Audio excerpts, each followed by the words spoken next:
Well, I put so much work into making the stream look cool or interesting for me. Um, oh, I gotta make sure everybody's floating heads are working. I didn't even think. Everybody say something, and then we'll see. Oh, Something. test, Hello. something. It's working. Tasha, you didn't say anything. What was it saying? You have to turn your microphone on. Oh. Hold up. I don't think my Yours is working. Hello. Oh no, I just don't have Discord on my new Chromebook, so I don't have a way to get to the link to the stream. I'll just start typing stuff into. You don't need to go to the stream. Just need to be on Roll20. Oh, okay. And then I will. Oh, Tasha, that was terrible. I have you at 200%, and I barely heard you. Uh-oh. How about now? I Our didn't even. microphone's notoriously quiet, though. Tasha, yeah, but you're at 200%, and it feels like you're at 1. Mom, Should I yell? honestly, it might work better if you do yell. I guess raise your voice. Pretend you're in a death metal band or something. Oh. Could be a Windows audio setting. The boosting microphone. True. Also, sorry for Okay, any. how about now? Better. Oh, that's a. She had her Discord microphone at like 70% or something. Ah. That'll do it. All right. Also, all right. Mm-hmm. Sorry for random sounds that come through. I'm not used to my mic being this sensitive. So I gotta get used to muting and such. I don't think it's as sensitive as you think it is. I always think mine's super sensitive, but it's not. Well, it keeps like lighting up when I do something like Anybody move hear my- music right now? Yes. Yeah. Mm-hmm.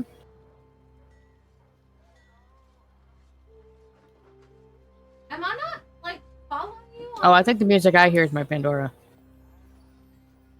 It's got like some, I don't know. Sounds like I a can hear- French horn a little bit. It's definitely a French horn. Can you stop crying, please? Thank You need I'll to turn it up a learn little bit. that not all food's for you. Okay. Real quick, let's go over some of the weird rules that have been added. Quick notes on changes. Backgrounds now determine your origin feats, which everyone now gets, not just humans.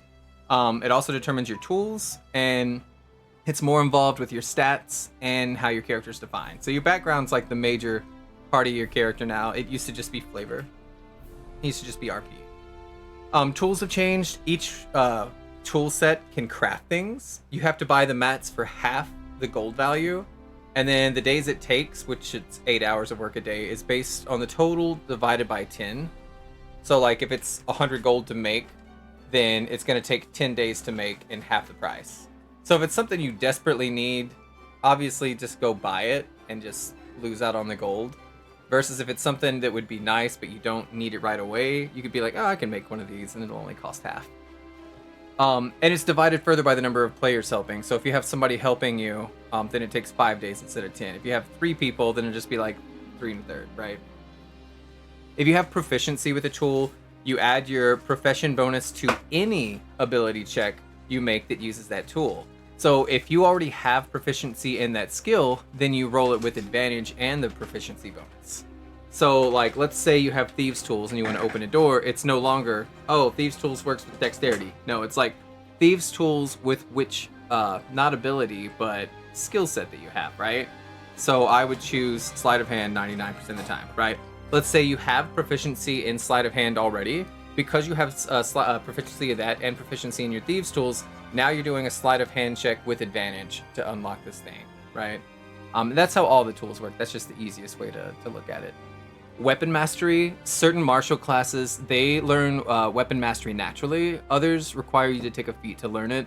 This lets you change weapons for different tactics. So if you're trained in that for a day, you can only be, it's kind of like preparing spells. You're preparing your weapons for the day. It takes an hour of practice during a long rest to exchange weapon masteries. each weapon has something that makes it distinct. Some of them will knock people prone. Some people will it'll like let you have offhand attacks as part of your action, so you don't have to have a bonus action for offhands. Some of them will knock you 10 feet back. Some of them make other people have advantage when they fight you. There's a lot of different reasons to play with different weapons. It's no longer about what does the most damage. Now you're looking at what are the effects that these cause. Heroic Inspiration. Inspiration's evolved. You now reroll any dice, d4, d6, d20, d100, immediately after rolling it. And you have to use the new roll. So if you get like a 10 and you're like, all right, can I use my Heroic Inspiration? And you do, and then you roll a 1, you have to take the new roll. So now you've crit failed. So there is a little more risk involved in that. But it is easy to get. Humans get this literally for sleeping. Like if you take a long rest as a human, you wake up feeling heroically inspired. Because that's the defining trait in this world for the human species, is that you're lazy and you love sleep. Musicians, even non-bards, anybody who wants to take the musician background, they can inspire their allies, and there are multiple ways to gain this as well. But like, if let's say your background you chose musician and you're like, I play the violin, and then on a short rest you play the violin for your friends, then everybody just gets inspiration. So no longer, you know, one person, let's vote for this person at the end of the day and see who gets it. If you were a musician, you could just every short rest be like, everybody's inspired.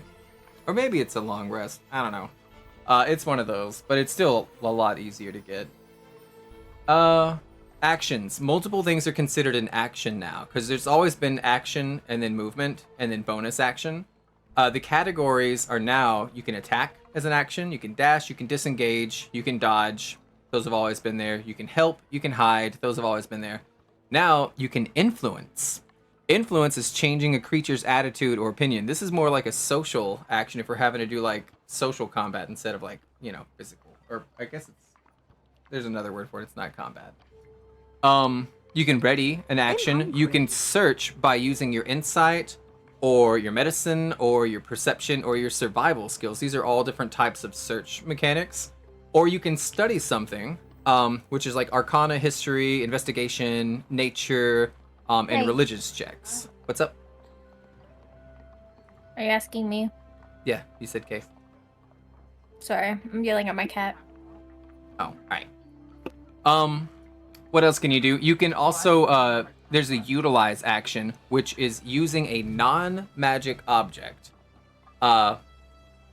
You get to use one item for free every turn, but if you're going to use a second item, then that one costs it. So like if you're opening a door, that's item utilizing an item, right? But you get that for free.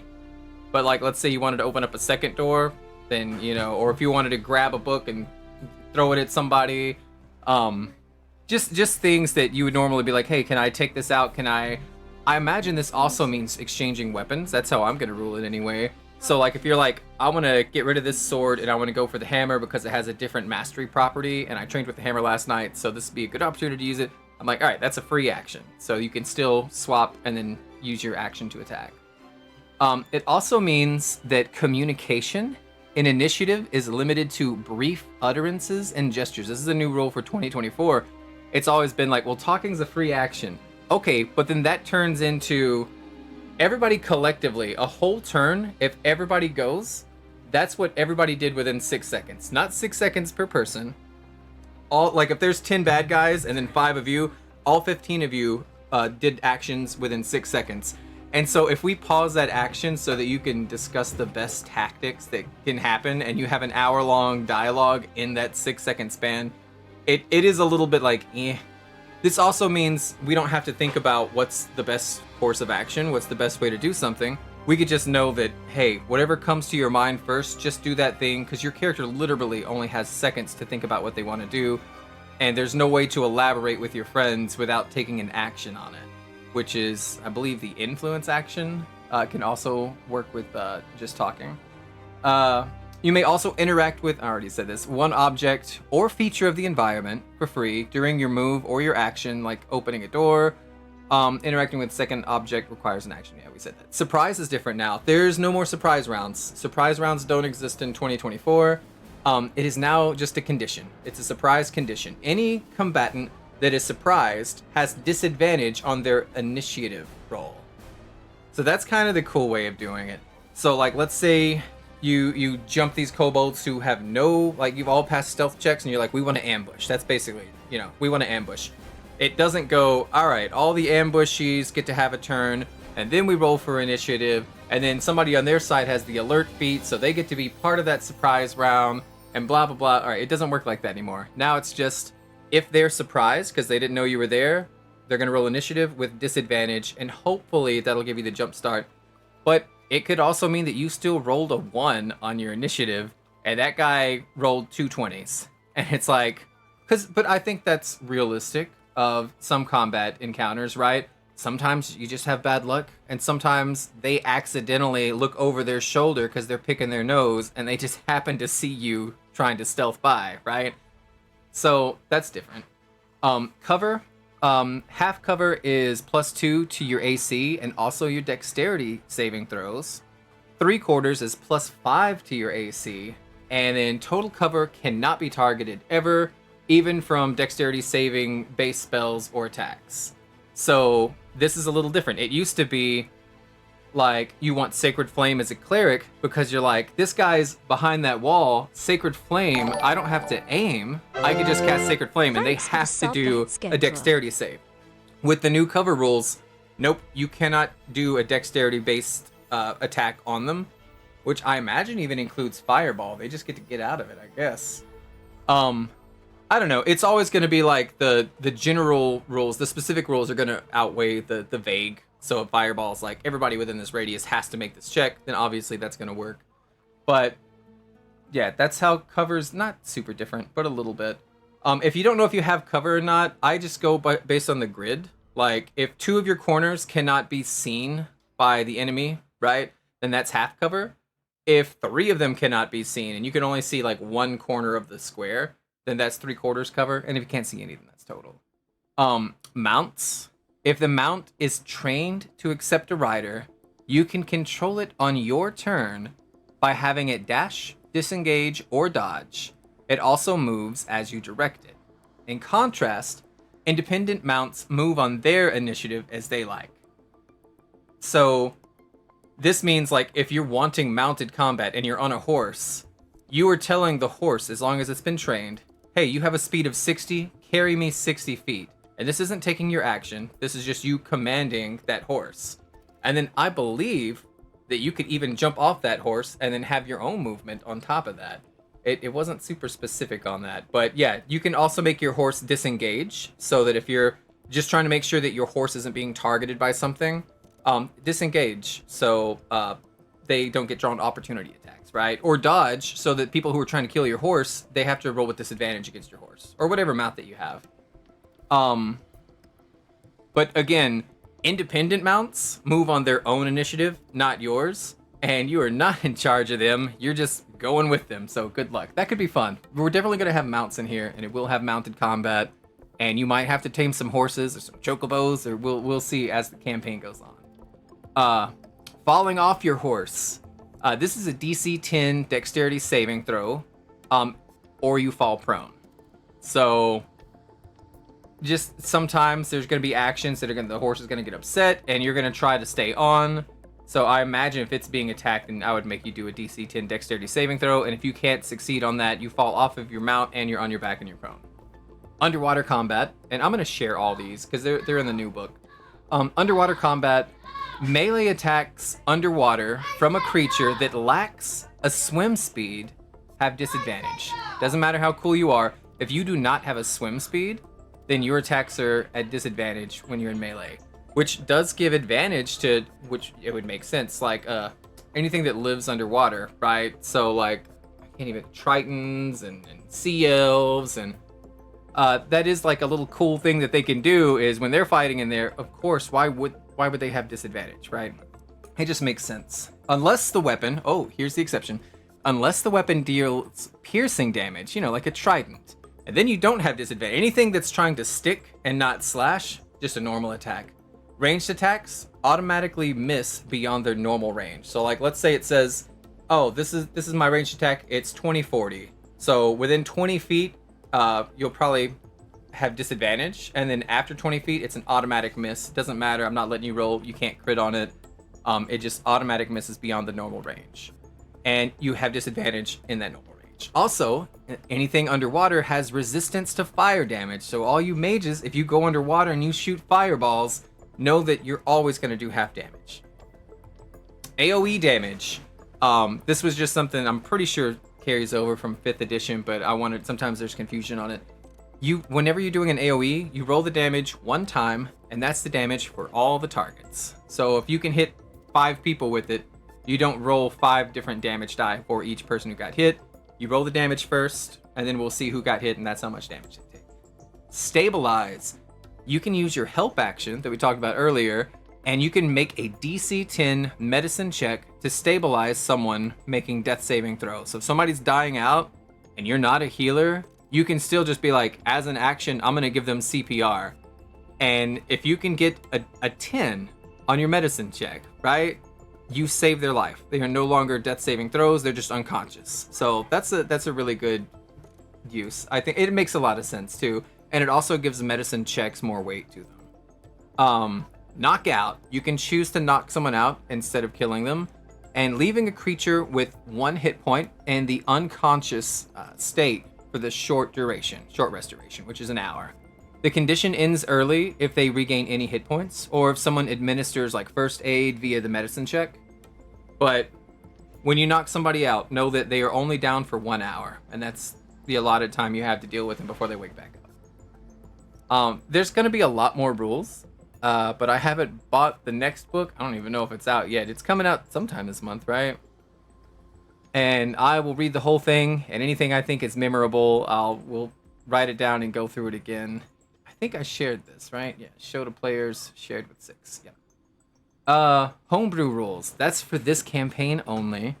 And I know we did this on the session 0, but I just want to keep my head wrapped around it because I forget things when I'm balancing these spinning plates sometimes, right? Background stats. Oh yeah, we homebrewed this because I didn't like it. The 2024 background changes are mixed bag. Origins will give you a feat, which is great. Tying it to your character's stats, it makes sense to say, well, I'm a firefighter, so I have these 2 stats, which a firefighter would have, but it's so limited because it gives you 3 stats and it says pick between these 3.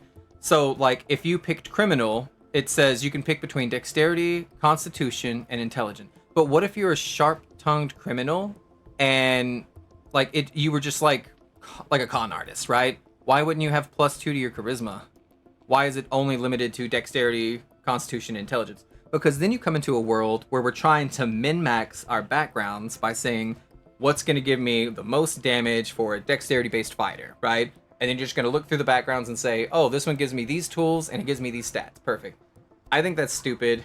I think that's the reverse of everything they've been doing in the 5th edition. Like all the books, like Tasha's Guide to Everything and Mordekainen and that weird beholder guy. I forgot his name. Not Volo.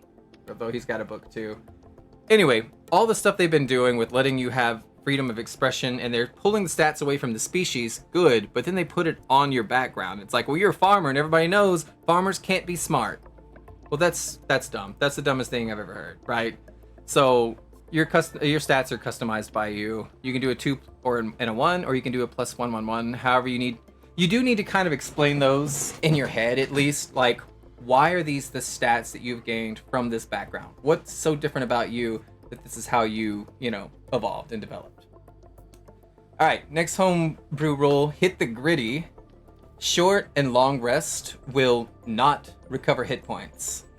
This is an optional rule where I think theirs is a little too tough on the optional. So I adjusted a little bit because it was like, oh, a short rest is 8 hours long and a long rest is where you spend 7 days without doing anything taxing on your body. And it's like, all right, I don't want it that gritty. That seems like it's going to take forever. So instead, the way I kind of went around it, short rest and long rest do not recover hit points. You can only recover through your hit die. Hit die recovery is now based on a constitution check. Now this is where the weird homebrew stuff gets in, because it's like, well, don't we still get our hit die back? Ish. you get hit die based on constitution checks. Every time you do a long rest specifically, you're going to do a constitution check with a difficulty of 10. And at the end of a long rest, before you do any healing, you roll for each spent hit die. So like, let's say you have 4 d12 hit die because you're level 4 barbarian. You've used all 4 of them because it was a hard dungeon. Then you're going to roll the d20. You're going to do the constitution check 4 times. And every time you get a 10 or higher, you get that hit die back. So it is possible that you recover all 4 of your hit die back, right? And you can spend them however you like. And it's also possible that you get none of them back. Someone trained in medicine, however, because I really wanted medicine to be more useful and worth taking, right? They can make a DC 13 wisdom medicine check to recover an additional die per patient. This is the equivalent of somebody putting bandages on you or looking at like some stitches or seeing if there's any infection. And then they're using their medicine abilities to say, I'm going to give you an extra hit die. So let's say you roll all your hit die stuff, your constitution DC 10, right? And you don't recover anything back. Well, if Tasha's character is trained in medicine, she can just be like, one by one, I'm going to check out every patient and try to earn them an extra hit die. Just to ease it up a little bit. And if this becomes convoluted, and I forget about them, we'll just delete it, because like that's how it typically goes, right? They were frozen. Now they're solid. Flanking. This was always a variant option that some DMs and players enjoyed to respect the nature of the game and many of the new changes that came in with the 2024 system. Our flanking system is going to work differently than it did before. I used to just say be on opposite sides of the target, and then you both have advantage against each other. Okay, well, what about classes who they specifically chose their subclass to grant themselves advantage? Or rogues being like, oh, I need advantage for this, or I need somebody within 5 feet. Or a barbarian saying, I need reckless attack, so I need advantage, so I'm just going to attack recklessly.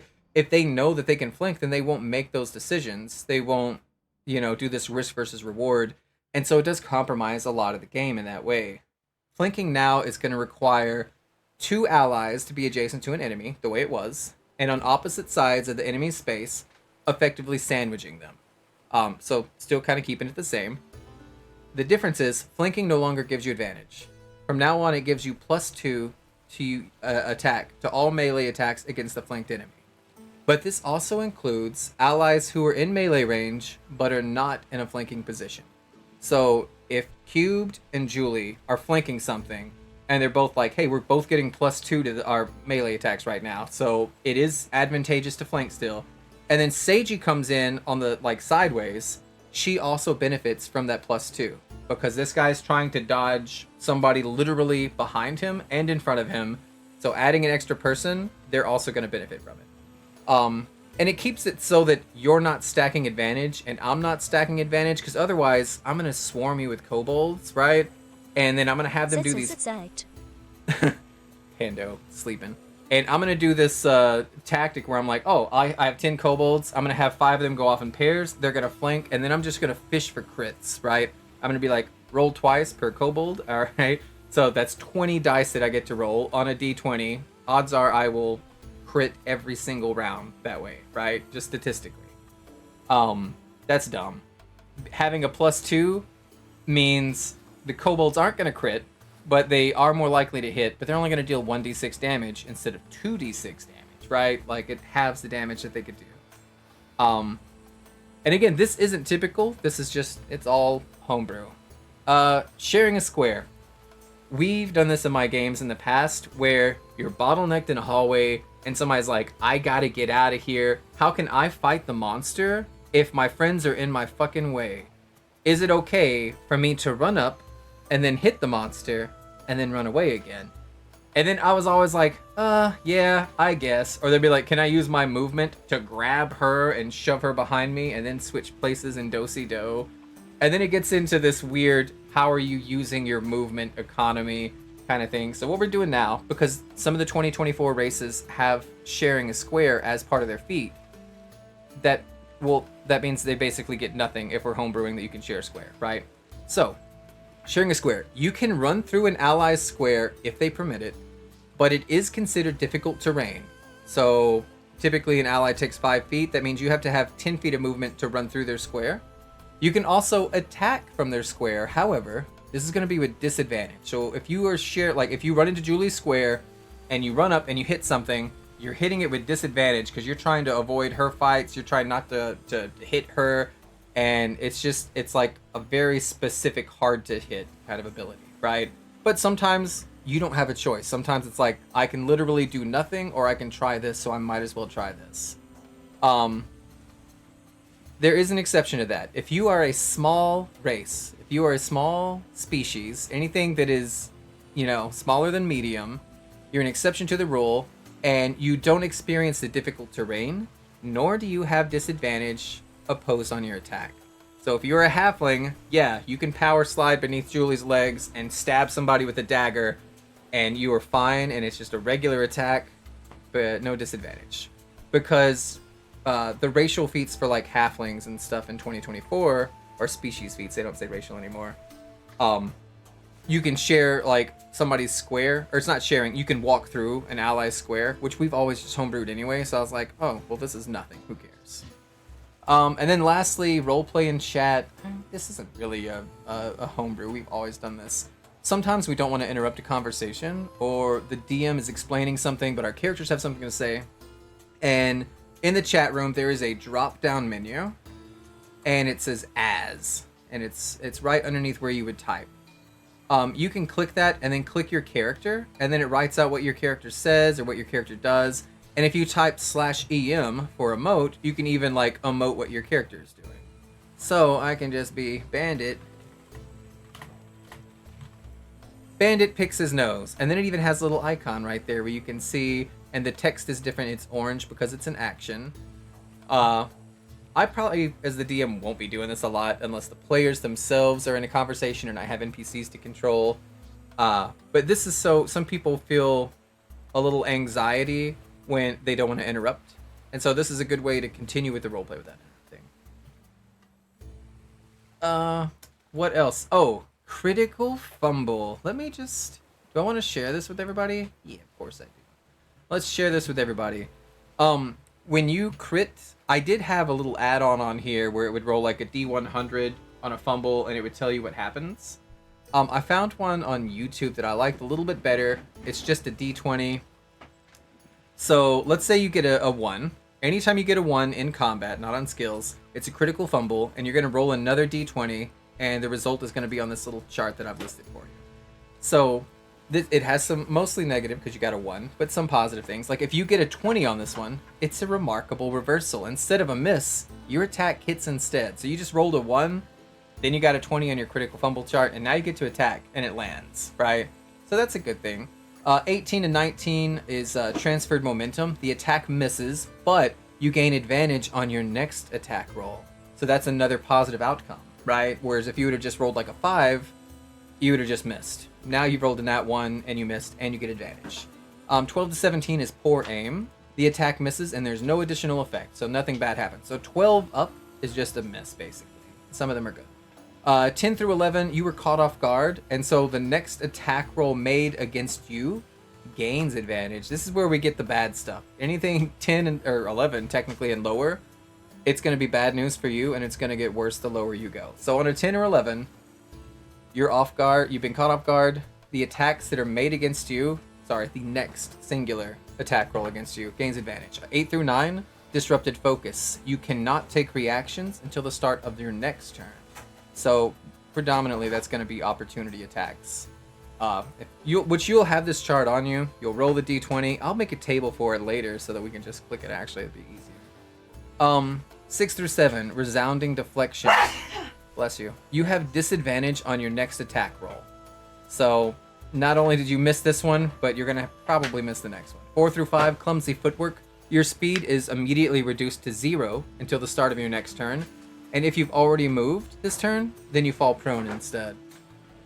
2 to 3, lost grip. Your currently equipped weapon flies from your hand in a random direction, which we'll just use like a D4 for directions, landing 15 feet away from you. Now, if you roll a 1 and then you roll a 1 again right after, dangerously exposed. The target of your attack can use its reaction to either make a single melee attack against you with advantage, or it can move half its speed without provoking opportunity attack. So this means somebody just got away from you, or they're going to turn around and try to make you pay, depending on the situation. If you're chasing somebody who's already trying to run away, well, now they're not drawing opportunity. They just got an extra 15 feet of movement from the whole party. More likely that they're getting away. I think that's everything. So now we're going to start with the regular game. Is everybody here? Hey, you. I know I just talked for like 25 minutes. Sorry. You're okay. Are. You listened for 25 minutes. It's just all good. rules that I thought would be relevant for us to know, for people who play D&D, and it's like, well, what's changed? These are all the big changes, and then what's the homebrew? Which I'll probably forget most of the homebrew, but I'm going to try to remember. It's completely new to me, so... Yeah, you can't tell the difference anyway. Okay. So now we're starting for Bill. Bittersweet. That's the word that comes to mind for many of the peoples of Vogler, which is a little fishing village that is presently anything but quiet. Today is the funeral for the Honorable Ispin Greenshield, a citizen of the town, a former knight of Solamnia, a mentor, a storyteller, and a friend. Yet, despite preparations for this tragic occasion, the town has welcomed traveling merchants and outsiders that are eager for the Kingfisher's Festival. Temporary stalls are selling food and colorful crafts. A band has been playing outside of the taverns all week long. The mayor has been really anxious to handle both the funeral and the festival in appropriate tones.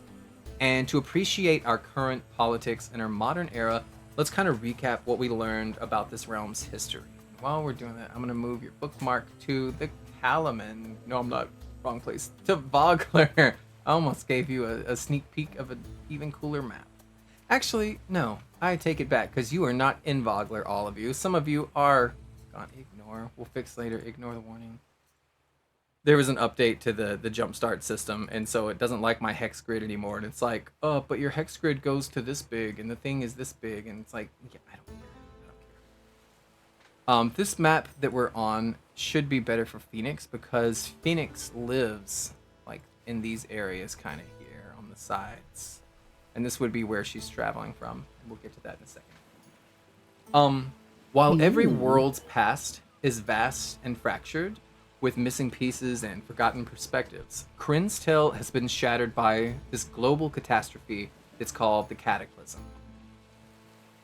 The world of Kryn was forged and destroyed, yet broken and scarred, it continued on, and most of its people, seeking merely to survive in these slowly healing lands, they care little for the eons of the past. But the sages who piece together fragments of the past, they focus on 3 periods: before the Cataclysm itself, and the Dire Age ever since. Kryn's earliest centuries have passed into mytho history. The story begins in the Age of Starbirth, where the gods forged the world from this primordial chaos. And this period's records are mostly just legend and scriptures, and most people don't credit their details as fact. This is just, in the beginning, the gods wanted a planet, blah blah blah. Next came the Age of Dreams. This is a time when heroes battled the forces of evil, and many modern cultures and institutions saw their origins in this era, including the Knights of Solamnia, the Mages of High Sorcery, and the Dwarven Kingdom of Thorbarden, which all 3 of these will play an important role in this campaign going forward. Ironically, though, these cultures often dismiss one another's foundational stories as baseless myths, while fiercely insisting on the veracity of their own. And they say, no, mine's real, yours is bullshit. During the 1,000 years before the Cataclysm, which was known as the Age of Might, several human nations flourished, conquering vast swaths of the continent of Ansalon, and in the name of good. But the triumph of the Age of Might sowed the seeds for its own downfall. Over the centuries, the city of Istar in the eastern Ansalon, let me get the bigger map out so you can see Istar, which we went through this in the session 0, but it's this big, giant red pool of blood in the middle of the ocean.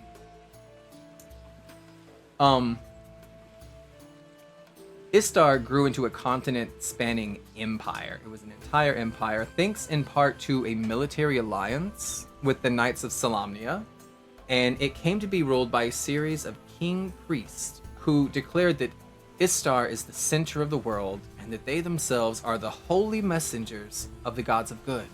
And under their leadership, Istar declared war on actions and on peoples and even the thoughts that the king priests considered evil. So you would have to basically repent for even staring at a loaf of bread because you were hungry and starving, and the idea came to you that nobody's watching, I could steal that bread. Well, you need to go repent because that's a terrible thought, and it's ridiculous, right? And it has this increasing rigid and theocratic impulse, and Istar reaches its apex of power just before its apocalyptic fall. And the last king priest, they undertook even more audacious magical feats, culminating in a ritual to attain godhood and rule Kryn forever in the name of good. The same ones who were saying it's a sin for you to think that, they now want the ability to be an immortal god who rules the world, and they can just read your minds to make sure you're on the up and up by their standards. And at last the gods acted, united in their condemnation of Istar. The gods of good, the gods of evil, even the ones of neutrality. Nobody wants these king priest assholes to become one of them, right? That would be the worst thing ever. And as this kind of last-ditch effort to avoid mass destruction and just destroying the whole planet and restarting all over again, the gods sent 13 warnings, a series of signs meant to deter the king priests. The trees began to weep blood.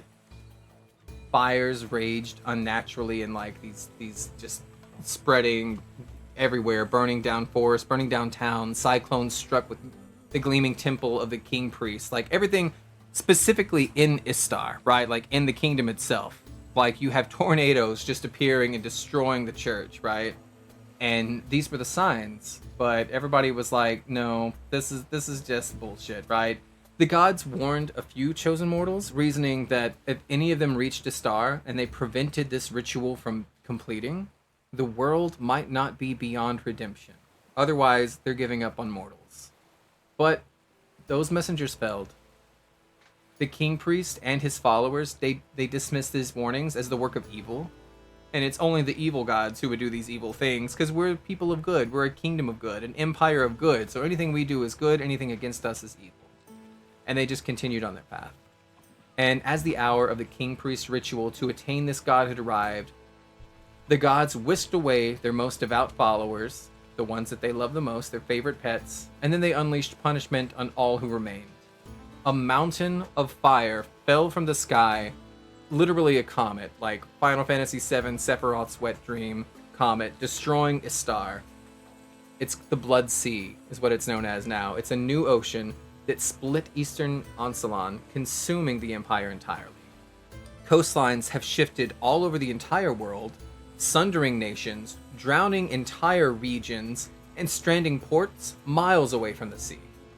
Though some lands escaped the worst of the destruction, absolutely none were spared divine wrath. The gods and their blessings then faded from this world, and in time, even their names were all but forgotten. The cataclysm ushered in a period of chaos, and during the next 3 centuries, the next 300 years, known as the Time of Darkness, cultures and ecologies were radically altered, causing famine and plague and mass migrations. The Knights of Solamnia, the champions who tried to take this message of the gods and to fight Istar, who have been trying to keep Ansalon united. They're literally Boy Scouts going around saying, hey, are you okay? Can I help you in any way? They're now distrusted as former allies of Istar. Because remember, that's the military they were working with. And they are persecuted across the continent. Even in Solamnia, which is fucking named after them.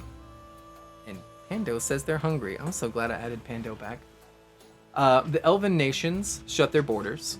The dwarves of Thorbarden, they withdrew to their deep tunnels, refusing entrance to refugees from the surface. Many societies turned on one another, or they fell to disease and war. Nations of hobgoblins and ogres spread, capitalizing on humanity's decline and claiming entire regions. And much that survived the cataclysm was lost in this new darkness. at length, the worst effects of the disaster have waned. Welcome, Lonkenbach. Hello, Lonkenbark. Sorry, I'm streaming this too, right? So yeah, though many elves and mountain dwarves. Bark is Link. Aw, it's Link. All right, though many elves I and mountain give him the link to dwarves watch. remained reclusive, other cultures have kind of tentatively rebuilt. Explorers have kind of ventured Welcome, forth. Sitchy Dog. Had ventured forth to map the drastically altered continent, because all your other maps are obsolete at this point. Societies have reestablished bonds of trade that have united and diversified.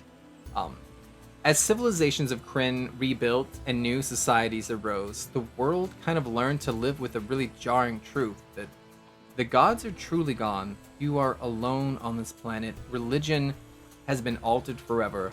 True clerics, the ones who used to work miracles on behalf of their gods, getting this supernatural ability to heal or to defend or even have the wrath of a god, right? They're vanished. It's been 300 plus years, right? And while some people remain devout, there are temples here and there, many others turn to false religions instead, and they're just searching for answers and for comfort. And some of these new faiths, they were founded by charlatans just trying to make a little bit of money, others by zealots, and you have people who are desperate, and we've learned that from the Session Zero with some of our characters who have had to deal with how crazy some of these religious folk are. And they think, oh, well, if the god's not answering this, what if we have a blood sacrifice? Oh, well, maybe we need 2 blood sacrifices. Maybe we need to sacrifice an entire people in order to get the attention of the gods. Like, they're going that crazy, saying that we know they're out there, they just won't talk to us for some reason. And some have claimed the names of the gods themselves, pretending to be them. Others have just dismissed them entirely. And in this radically changed world, bereft of a mortal insight, truth became subject to conjecture, and even among Kryn's most dedicated scholars. That's the world that you all live in. Each of you is kind of either arriving in town at this moment, or you've been here for a little bit. For Azur, Alaria, and Phoenix, you were specifically summoned by letter, so I need someone to volunteer, and then we will switch to this map. The one that gives me air. I will let you know that Ilara was also going to come and pick up Phoenix, and they were going to travel there together. If that helps you any. It does not help me at all. Oh. I gotta retcon that. I'm sorry. Maybe the idea was you were gonna meet each other, and I don't know. Sorry. You're okay. I was just reminding because I kind of had it already. Sorry, I already kind of wrote it that Alaria is already in Vogler a little bit because in their story they had characters that were here. That Specifically, is their perfectly background fine. Then I will NPCs. get there by myself. I'm an independent Yeah. woman. So it's kind of you getting it, but I believe I've wrote to where their character is trying to meet you outside of Vogler to bring you back in. All this will make sense in a minute, but I do need somebody to volunteer to read this handout, and you need to read it in character. I can if you want. Yes, please. Reading in characters in Phoenix's voice. Yes, ma'am. Okay. All right, I'm gonna show this. Can you even read the writing on here? Show to everyone. Yes, I can read that.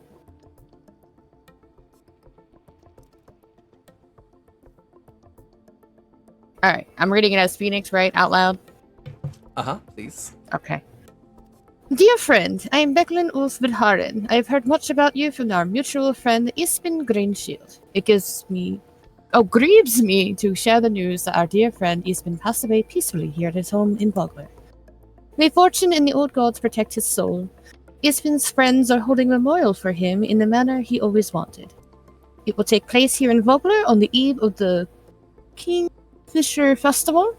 I write to ask you to do Ispin one less honor and attend. Should you come, accommodations will be available at the Brass Crab. Though the circumstances are sad, I am eager to meet you and through our memories to revel in the life of our great friend, Becklin Ulf Vidharen, Knight of the Crown. And now that I've had you read that, if you scroll down to the bottom of that handout, I also have it just typed out in case. Oh my god! You fucker. But I thought it would be more. I struggle predatory than reading the handwriting. paper. Yeah. You bitch. So that's what a lot of you would have received. 3 of you specifically, 2 elves and something special. And that's what kind of drew you here. Some of you have been here for a bit. Some of you are not here yet. You're all more or less had similar conversations and or letters that have brought you here. So we're gonna point our camera at Alaria Willowbane. Do you mind going first? What am I doing? Oh, you're gonna get to play first, and we're gonna do your opening scene. You're getting the spotlight. Okie Main dokie. thing. Let's go. And I'm realizing now that I did not make my 3-eyed raven. So give me 1 second to do exactly that.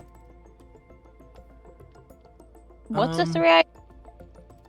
It's a raven Uh, with 3 eyes. It's a Game of Thrones reference, but in all my D&D campaigns, I make a little raven, and then it doesn't even have an icon. Fuck the 2024 raven. Sorry. Okay. It's give what me he a minute. makes for the people in the stream to be able to see what's going Here we on, go. essentially. Yeah. So what I do But is it's like not there, but there. Yeah. So I give it vision, and I give it night vision, and then details, save, character sheet, edit. All players have it in their journal. All players can see it. All right. Can everybody see this map now?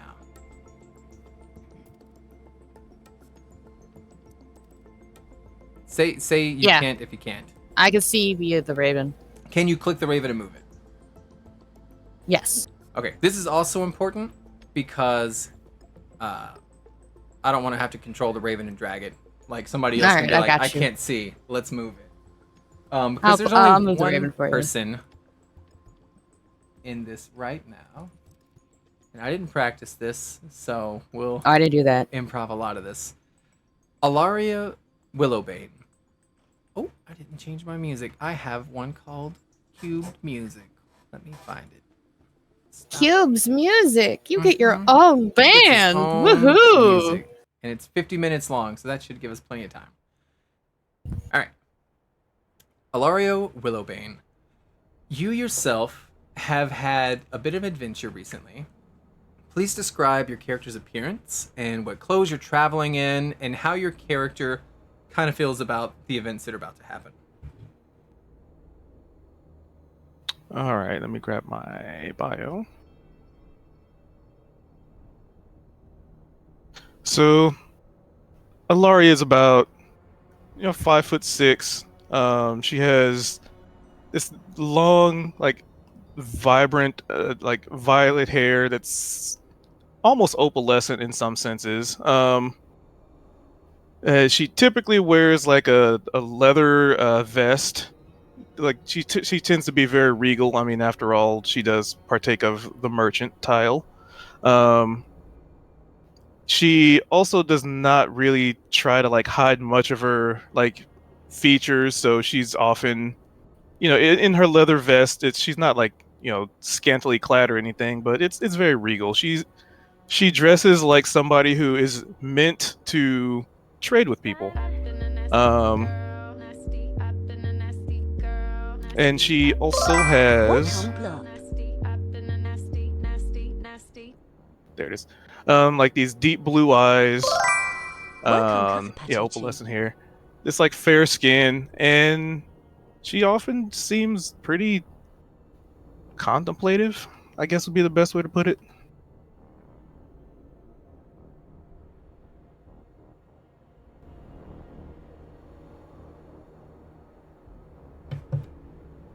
Perfect.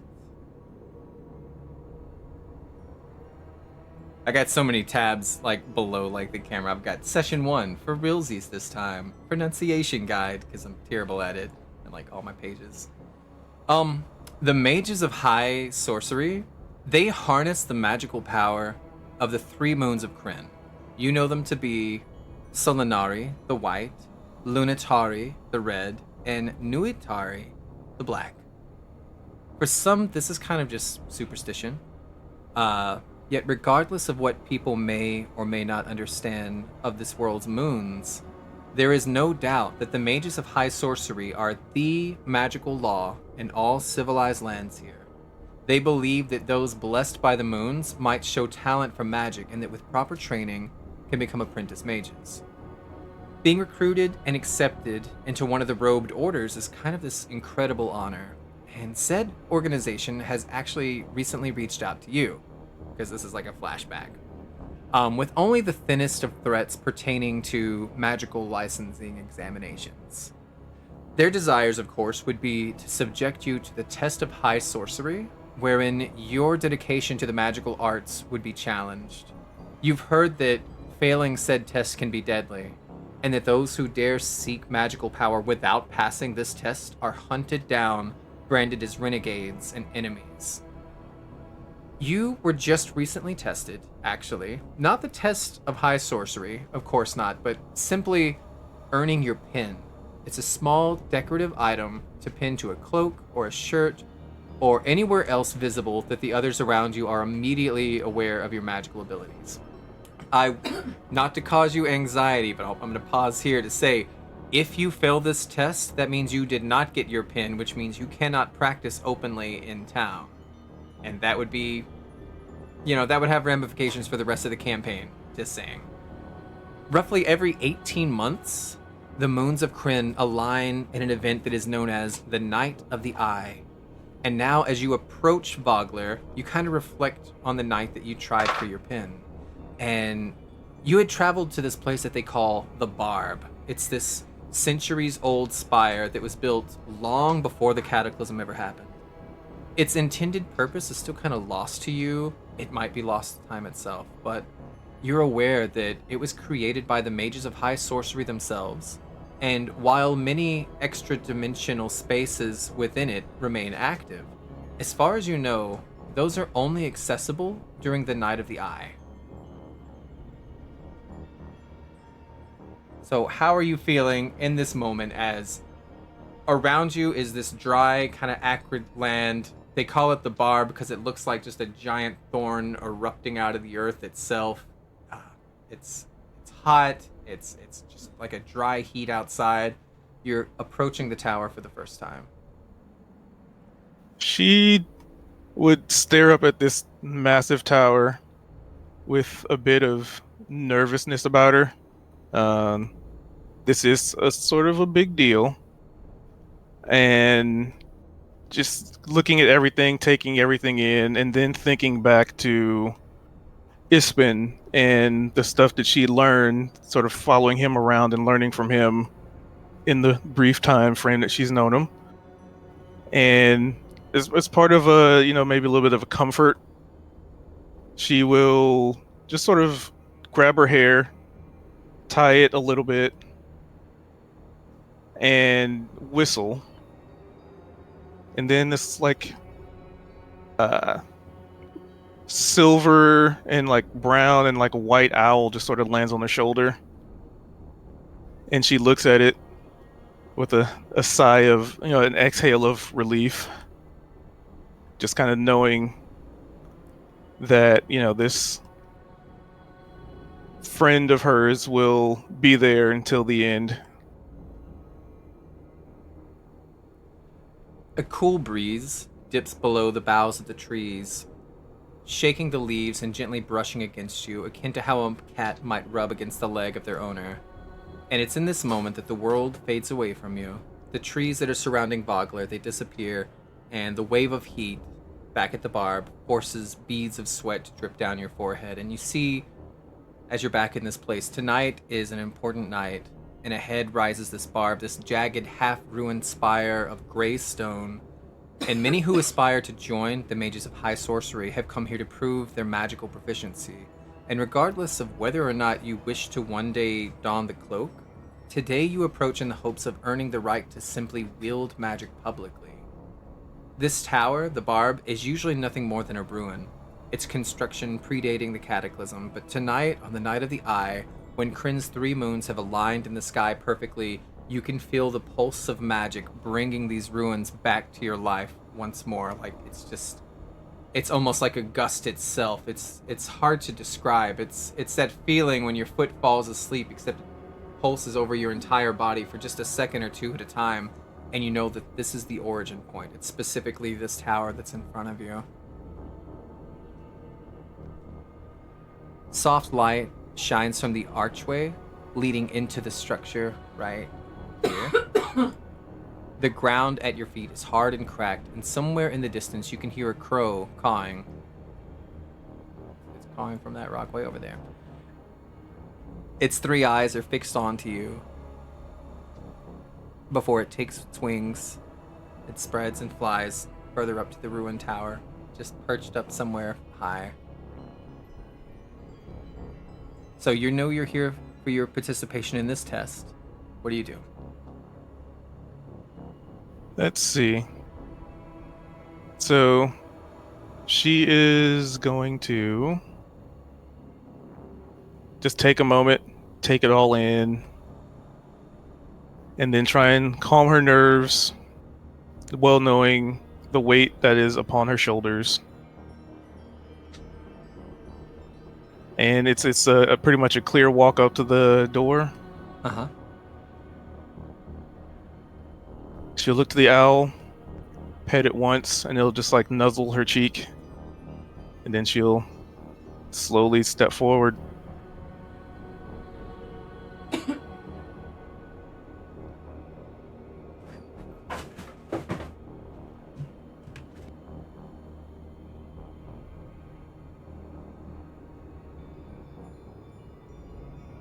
And then she'll go up to the door and, put her hand up to it like she's about to knock. And then she pauses.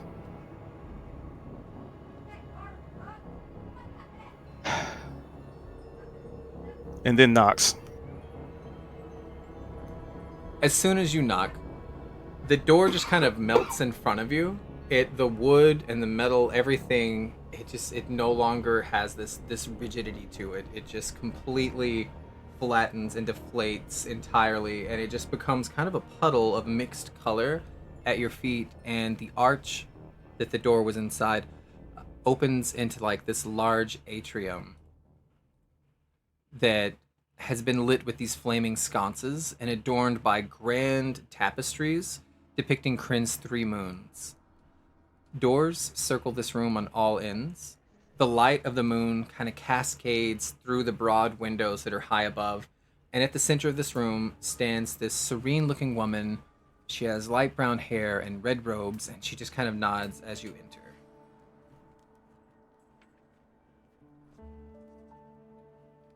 Oh, being weird, not letting me. Hold on, I gotta move specifically to get in this door. Is the thing being weird? It's like halfway between the grid. Well, we'll fix that, because as soon as you walk through... Bird, you can come inside. The door, it doesn't reform behind you. It's more like as you step through, there's kind of like this static in the air. And when you kind of like look back, there's just a solid wall there. There's no door, there's no door handle. There's no... Well, I just opened it. There's no outside. You have been... And it didn't really feel like crossing through a portal either. It really did feel like stepping over a puddle, and then suddenly there's just wall behind you, just brick, gray stone. And did I have like a note or like a voucher or anything like that? Nope. Just this woman kind of staring at you. The message that brought you here was telepathic. And some might dismiss them as like a dream, but not you. Alright. So stepping into this like potent, high energy location, she's gonna feel a little uneasy. Like maybe something's a little off. But she'll shake it off as, the door shuts behind her and she turns and jumps a little bit. I'd probably even say like she kind of jumps as it catches her off guard, like the wall just appearing. and then slowly turn this individual.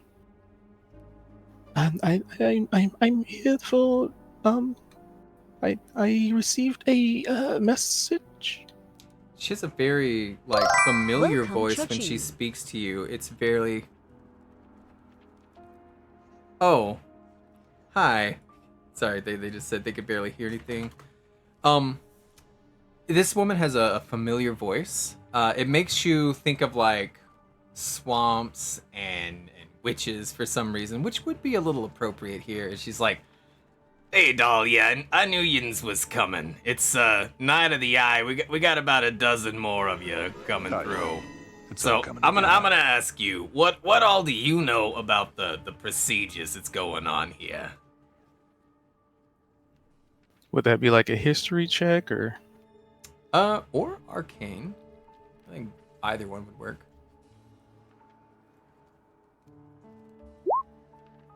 Oh. Not much at all, Welcome, actually. Lockenbach. Yep, that checks out. She's like, "All right.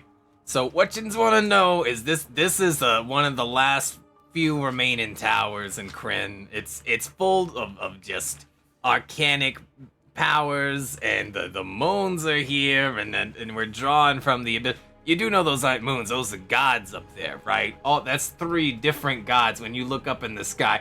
Well, you can't see one of them. You would know there's rumors of 3 moons, a red, a black, and a white, but you've only ever seen the red and the white, and apparently nobody's ever seen the black, but they still refer to it, especially in magical circles. On a 6, you don't know if that's true or if it's superstition, but she's kind of explaining, right? Just like, and this is just, we ain't no cleric, this ain't a clergy, right? They're not a religious kind of order, but we do pay homage, I guess, to the, and she gestures, there's a like a black tapestry and a white one here, and a red one, and you can kind of see, there's actually 3 blacks, 2 reds, 2 whites, it's interesting. And there's a door on here, to the left, to your right, and to the south, but again, the one behind you is just wall now. It is gone entirely. But yep, I'm just here to kind of be your guide. I'm ready. I'm gonna show you the appropriate ways, and you do know that you get this one opportunity, and if you fail, you're already 5,000, right?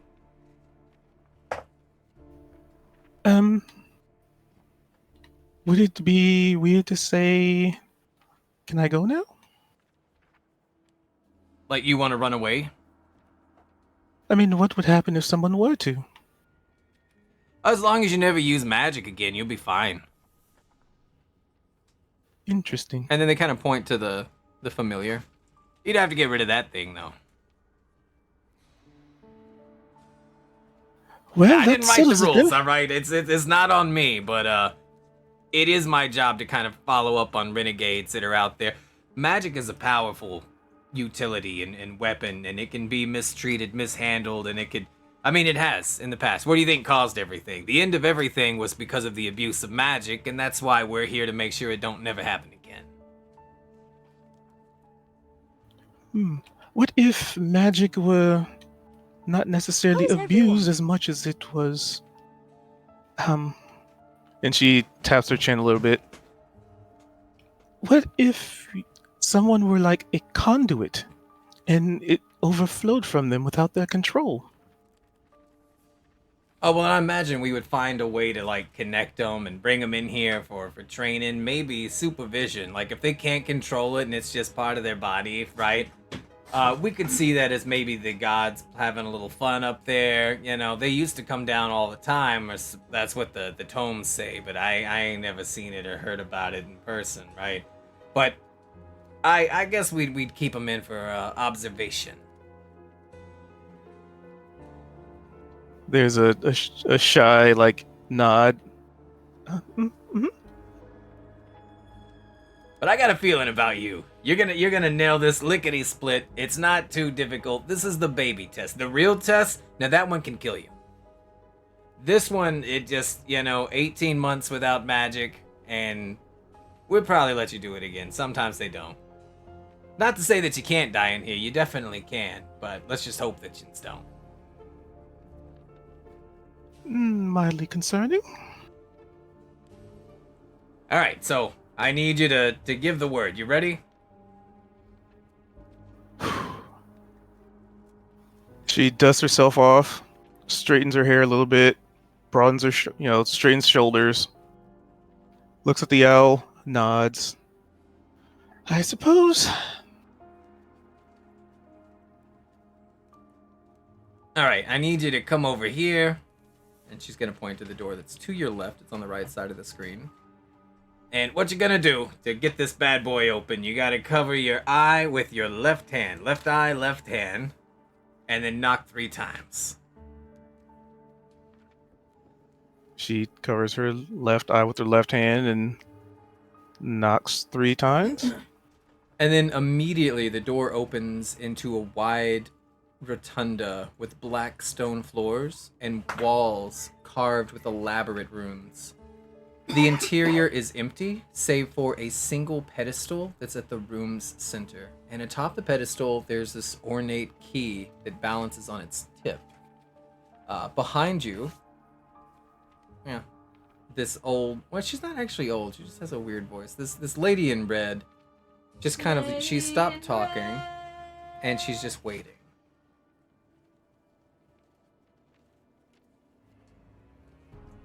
All right. Any pointers, any tips that you can give? Make sure you, this is called the Hall of Sight. It's important that you are able to see things. I see. Very well. Oh, and she pulls out a little scrap of paper, like from a little pocket that she had beneath the robes. This is approximately 100 feet in diameter, all right? And it's got a little pedestal in the center. I don't know if that helps anything. Somebody's fucking measuring to see if I got it right. I hope it was 100. It was 95. I had to measure after you said it. I'm so sorry. But All right. about 100 is what you said, so you're technically still right. So the first thing Laura's gonna do is look around, because she said it's all about sight. So the first thing she's gonna do is like try and get a clear view of everything before she steps in. You would definitely be able to see there's runic kind of writing on the walls here and here. They're little sconces with flames lit so that it is bright inside. The writing's different. So what you can see, this is something different than what this says, and it's in a language you don't really understand. Do an Arcana check, but we're gonna do it with disadvantage because you're far away and you're not seeing all of it. This is just a general knowledge. Okie dokie. So how do I roll this with disadvantage? I don't see a disadvantage thingy. I think it's on your sheet as a toggle. Hold on. I haven't played with these for a minute. Yeah, top left or top right, maybe top center. It says automatic. Click it and then click either advantage, disadvantage, or query. Actually, if you change it to query, it'll ask every time. I thought that might be annoying, but that's everybody's preferences. If you just want to set it to what you want. The only thing I don't want to do is I don't want to do both at the same time anymore, because like inspiration's already beefy as it is in this one. So I was like, I don't want them to be able to trade and get the good stuff. Oh, fuck, 17? What? Nice. Yeah, okay. I just rolled it twice since I already did the first one. All right. So Still 18 17 and and 17. 18. All right, then okay, fuck. I'm going to give you a little bit more then. All right, these are arcanic runes. And you know, this one you can only read like half. But I will say, even from this distance, before you peek in, this is kind of the same thing as a spell scroll. And on a 17, you would know this isn't something that's gonna like have a one-time use. Like a spell scroll is gonna burn up whenever you use its ability, right? This is something you could draw on indefinitely as long as you're in this room. And even just like looking at it and just tracing it with like your finger almost in front of you, it's opening your mind and you realize this is a spell called Ray of Frost. And from now on, for as long as you're in this room, you know that you can pull that spell off the wall just by manifesting your own will. Like it's like drawing it off spiritually almost, right? Like even if you're in the center of the room wherever you're at, you can cast that spell whenever you want now.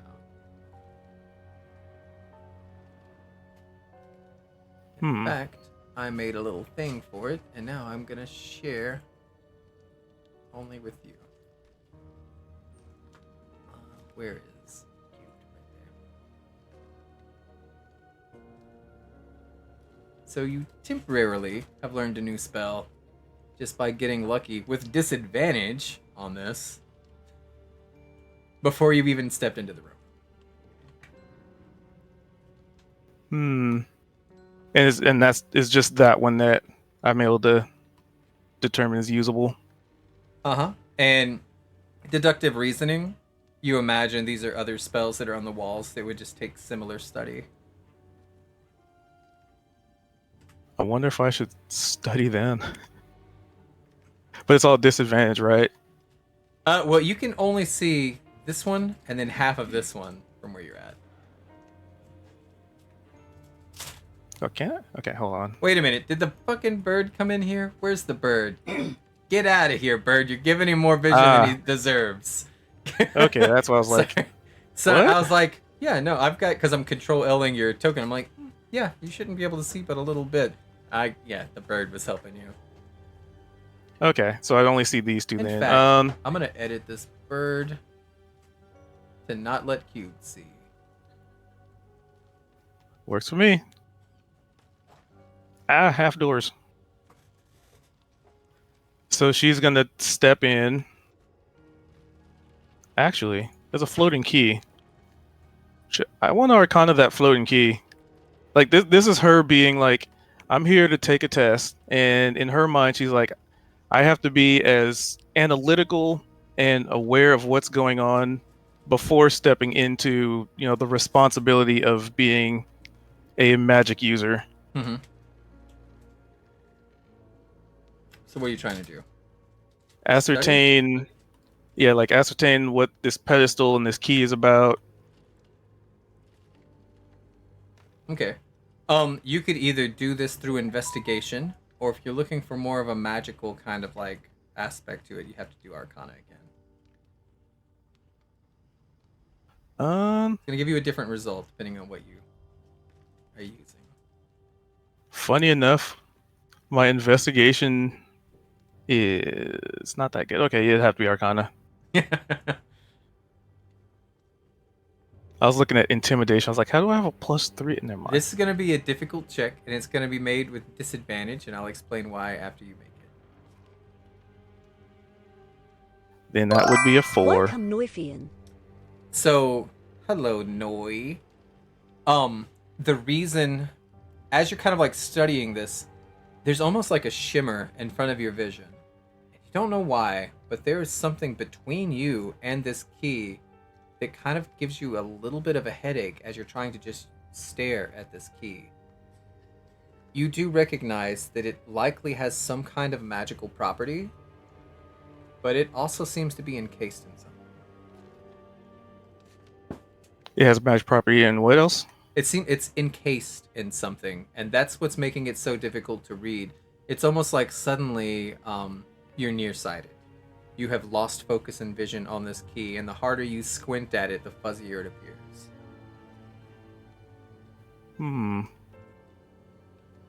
I guess you'll... do I have an idea of the distance of this situation? Like if I step in, am I automatically like bumping into it or whatever? Let me cheat on my DM screen. Yes, that is, your instinct is that as soon as you walk in, if you walk more than 5 feet in, you feel like you'll be able to feel the force of whatever's in front of you. Oh. So it actually would benefit you to only move a square at a time. Give me a sec. I gotta see what the range is on this. I haven't done Roll20 in a bit. Dang.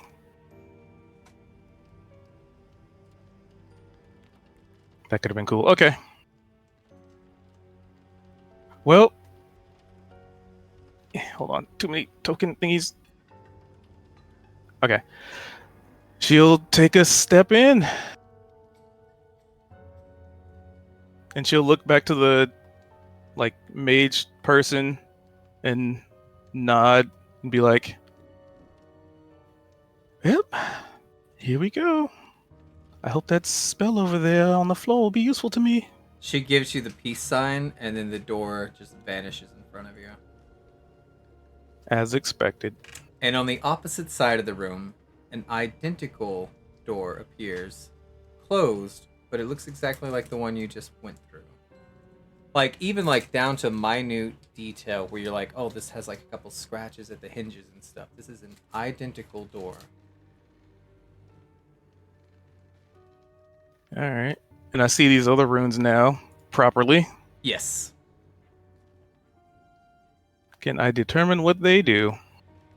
One at a time. Which one do you want to check out? Disadvantage each one? Nope. Not if you go up to them.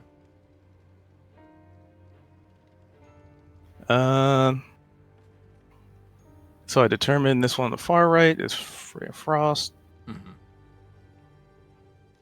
I haven't determined the one on the bottom left yet, right? Right. Okay. Which I'll give you advantage on that one, because you did get a 17 with only like half seeing that. So I would say you had a really good, like, because you're not super trained in Arcana. I think you only have like plus a little bit, right? 2? Only because my intelligence. So yeah, you should be able to look at this, and I'll give you advantage because you had such like a moment of insight that you were like, I know that one for sure, and you think you've got the handle on this one, but you do need to get a little closer to study it. But you can also feel almost a warmth right here, radiating out of nothing. To you, it looks like you should be able to just walk right through, but it feels like, oh, the crow. Here you go. It's outside. Oh, now it's Yeah, inside. I tried to open the door just to slip him in, but the door wouldn't open.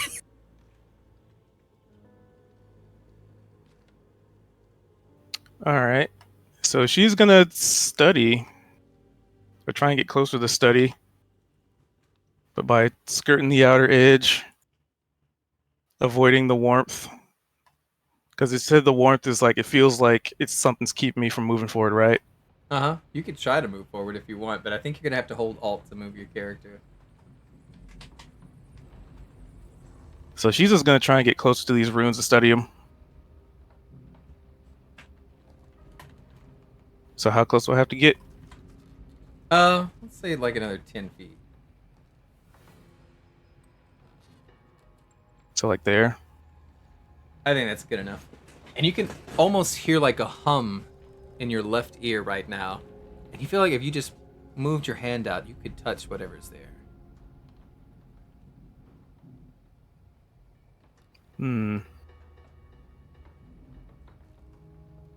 Alright.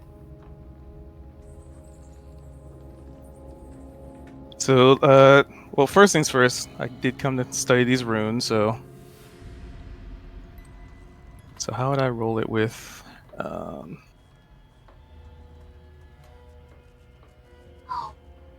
advantage?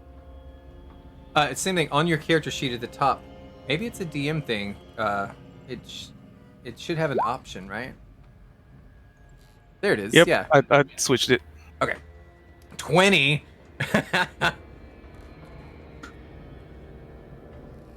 All right. On a 20, as soon as you look at this thing, you're like, this is a spell of necromancy. You understand that this is a touch-based spell that you can drain the life out of something. This is Chill Touch, and I will share that with you now. It literally channels the chill of the grave through your fingertips. And even though it's on the wall, you feel like you could pull this at any moment. You could just look at the rune and you could draw it into yourself and be able to use this. So I'm going to share this with you. Bam.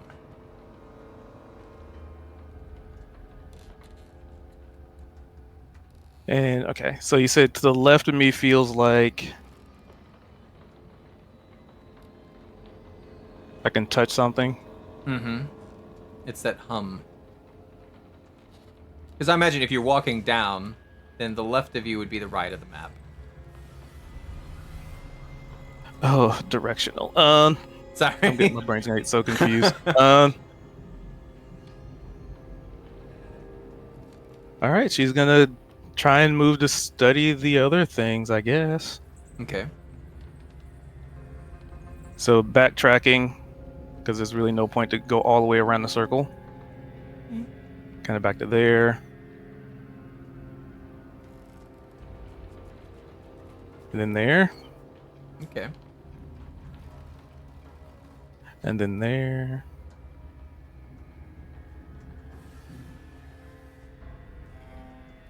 How much closer do I need to get?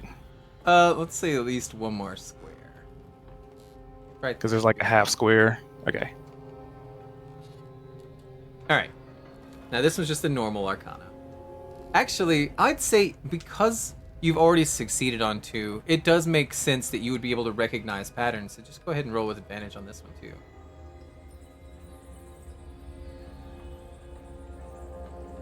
Oh, I double clicked. I guess an 8. 8 from Decatur. You can't figure this one out. You're squinting, and again, now it's to your right because you're going north. You're going up. You can feel the heat of something that you can't see.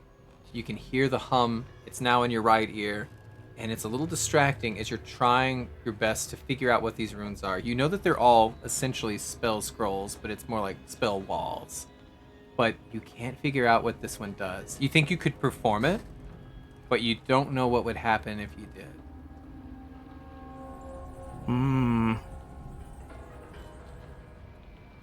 All right, then back to the beginning. And like this weird humming, she's gonna like kind of clap her hands together and rub them, like rubbing her hands together, and as a well, this room's pretty lit. Yeah. As a actually, would I be allowed to use magic in a trial like this? Yes. Okay. It is encouraged. All right. So, first thing I'm gonna do is I am going to cast Mage Hand, Okay.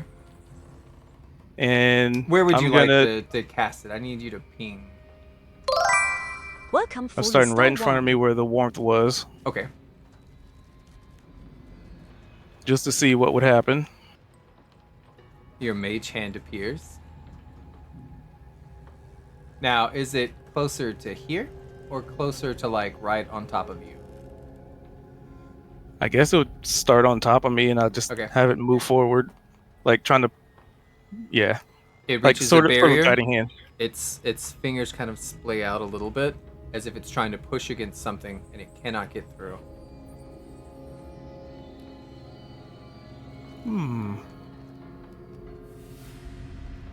Interesting. The hum kind of has like a higher pitch to it now, and it's resonating. But it's not like your hand is like sizzling, and it hasn't been like evaporated. It hasn't been shocked or sent back, but it's definitely like a higher pitch, and there's the hum just goes up a little bit, and your hand is trying to push against this thing that it cannot get past. Okay, so I the character commit that to memory because I don't want to like draw all over the map. Actually, so as part of that, she's gonna use prestidigitation Mm-hmm. to make a mark. You can make a color, a small mark, or a symbol appear on an object or surface for 1 hour. Let's draw on the map.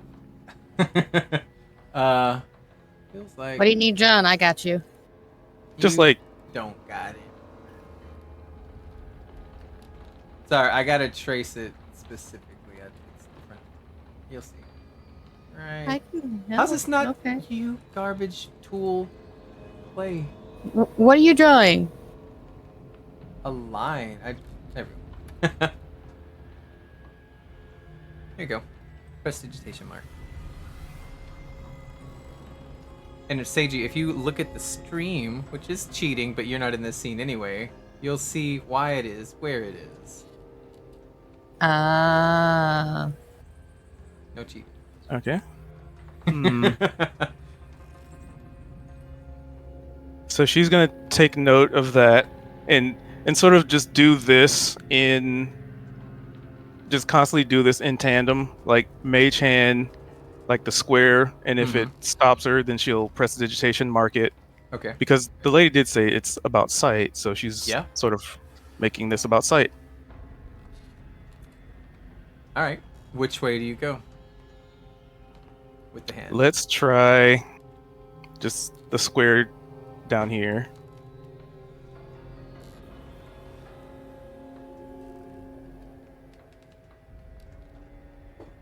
So essentially she's going to like backtrack to where she felt the different sensation, but just mark it along the way. So like 'cause I was doing here. This is gonna, yep. Okay. And then So mark. my pin keeps clearing up. Yep. It's basically gonna be like that. Yeah, it's pretty good. Interesting.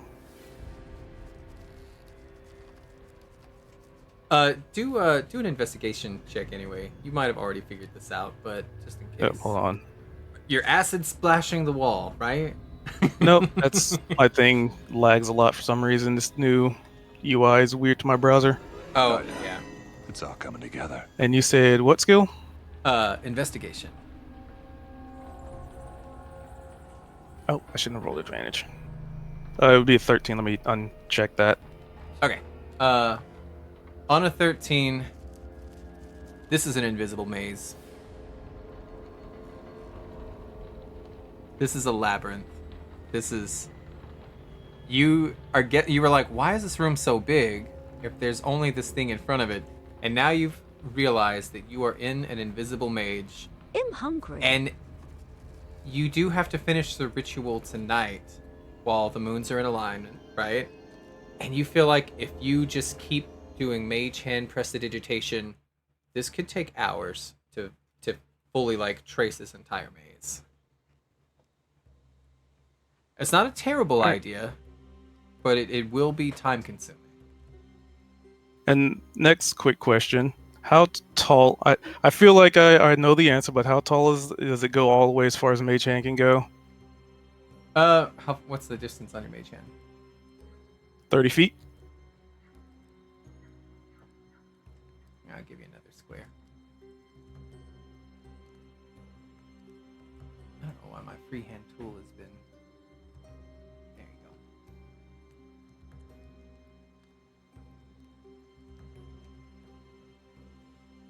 And tall as in, like, if I were to climb a wall.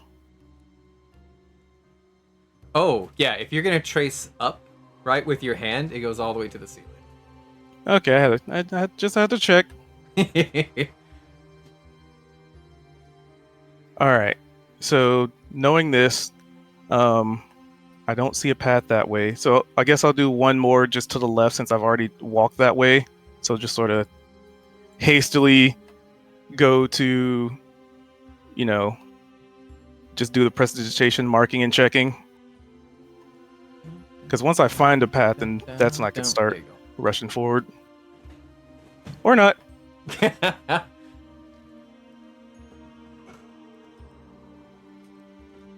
All right then. Well. Pretty good doing it from memory. Shit. Okay. South it is then. I know what these two spells do. Roll a d20. We're gonna call this a luck, and we'll let's add charisma to it because I could see charisma being luck based. And charisma would Didn't need be it, but 19 plus 3. 22.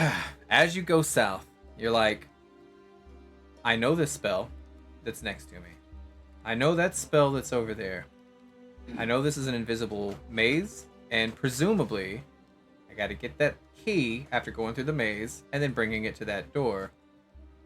Why then am I so drawn to this spell up here? Up where? Can you ping it again? The one at the top. Your instincts are telling you that. What if you just use that spell even if you didn't quite know what it does? That sounds reckless. It does sound reckless.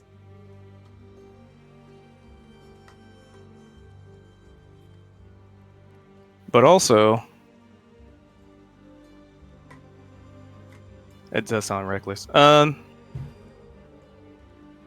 But considering she sees no other way around here, yeah, it's just Because you know you less can perform indecision. this. You're just like, I've got the semantics of it. I know what I'm supposed to do. I just don't know what it does. But there's just this feeling in the back of your head somewhere that says, do it. What's the worst that can happen?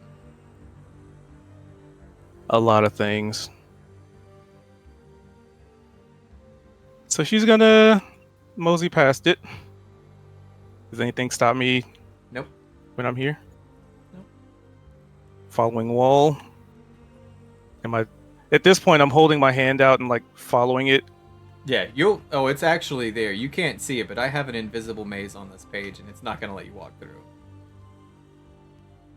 Okay.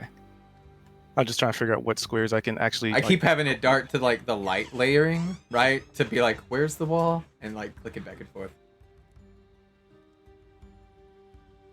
She's just gonna slowly make her way to these other runes and try and study those. You need what? Okay. I don't have any.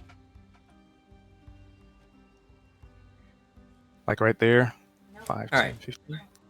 Arcana check. Normal. Yeah. No, advantage. Because Oh, okay. Well, that's already a 19, or you can get higher than a 19. I'll tell you what the other spell is too. All right. So you know that this spell, as you're reading it, you almost feel fire coming out of the tips of your fingers, and you're like, "Oh yeah, this is a good one. This is Firebolt." So you know a Okay. frost spell, you know a fire spell, you know a necrotic spell, and then there's that fourth one that still kind of eludes you. I will let you make another check on it. No advantage, just a regular. And you need to get, let's say, a 12. If you can get a 12, you'll figure it out. oh, now that you say it has to be a 12, it's not gonna roll a 12. Never mind. 19. Immediately, you realize that something clicks in your mind. You're like, because you were thinking, this is an attack. All these are attacks. This is some kind of like, it's not a defensive spell, it's an offensive spell. This is a utility spell. This is detect magic. Oh. She's gonna take that information. I can't believe I'm rolling.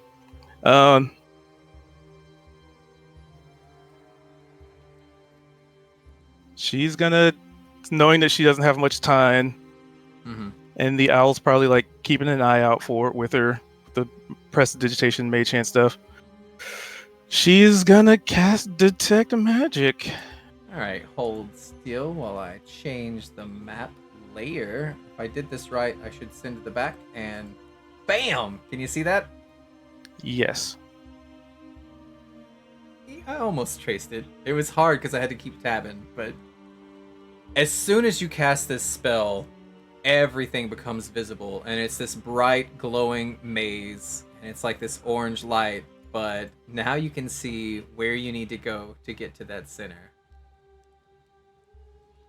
And now you can also see why it was going to take forever to trace this thing to even find your way to the center, right? Yeah, I can see that now. So do I have to move my token every square? Or just say I make my way towards I it. will let you just walk there if that's what you want. Delicious fallen star 1. All right. So She is also encouraged to use magic. Hmm. But like when she gets right here. Wait, let me check the range. Okay, right here.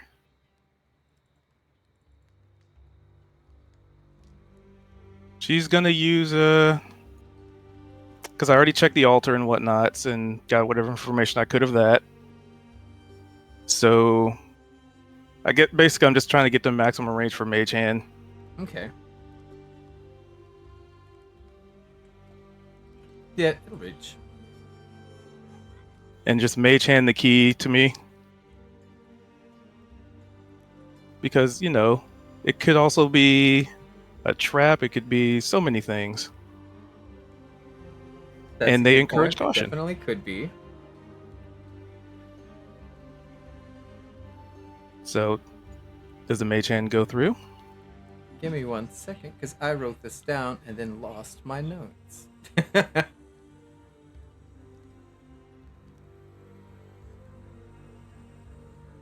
All right, so we'll just wing it.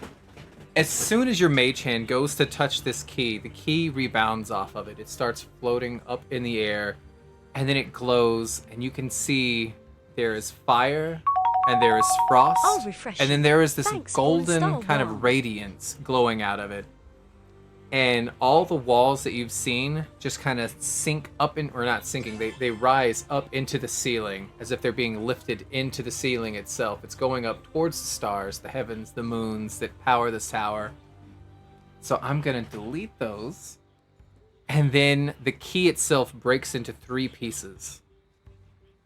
And up top, there's that radiance lands and it turns into like a little puddle. And then the fire goes to the east, and then right next to you, within a foot of you, this frozen part of the key clanks to the ground, and then you can see it start bubbling blue, and then a tiny little eyeball looks up at you. Give me a second to fix all this stuff. Send to the back, got it. And then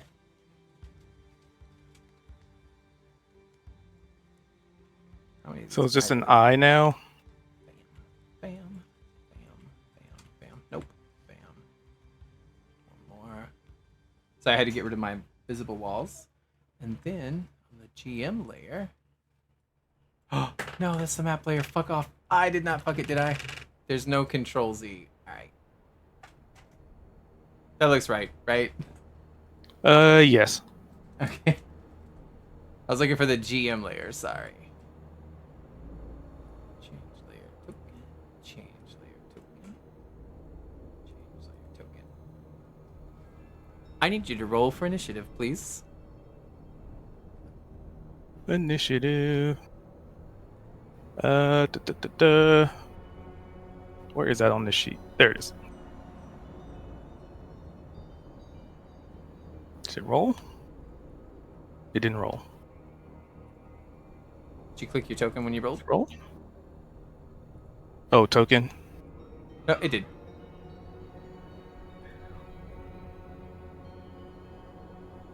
And then gold roll, blue roll, red roll.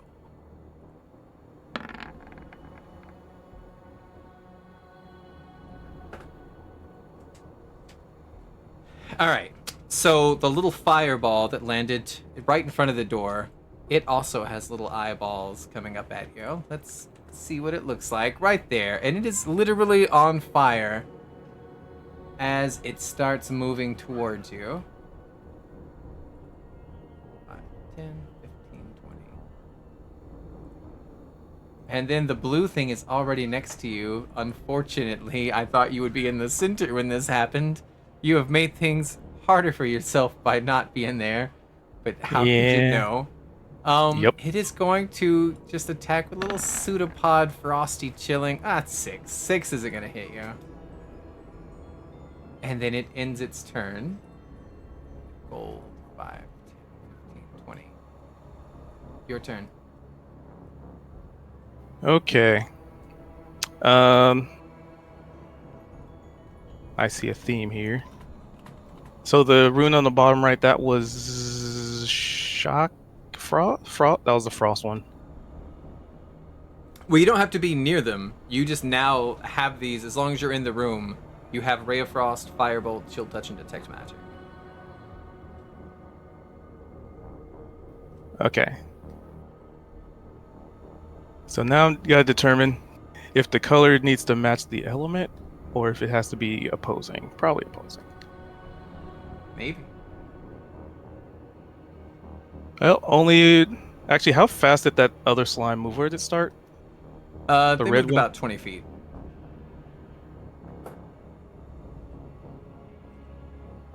Alright.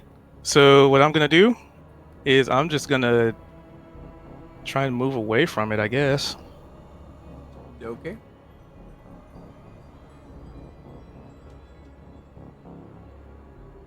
Hold on, let me put this in my notes. Chill touch.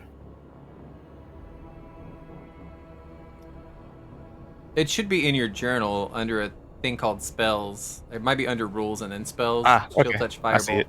Oh, I didn't do Detect Magic.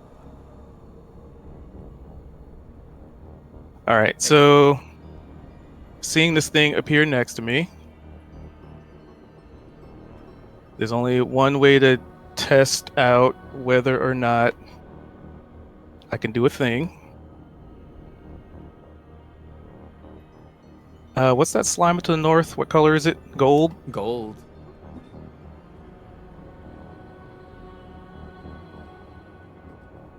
Hmm. Okay. So yeah, move away. Okay. It is going to get an opportunity attack. I'm thinking. Well, that's what I'm thinking. If I want to disengage, or they move 20 feet. You feel like they were going as fast as they possibly could, and that was 20 feet. Oh. Okay, yeah, I'll disengage. Okay.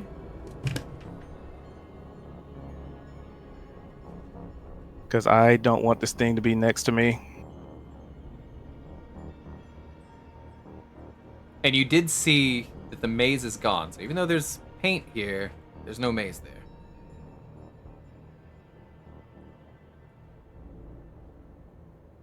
Okay. Is that where you end your turn? It's gonna have to be. 20.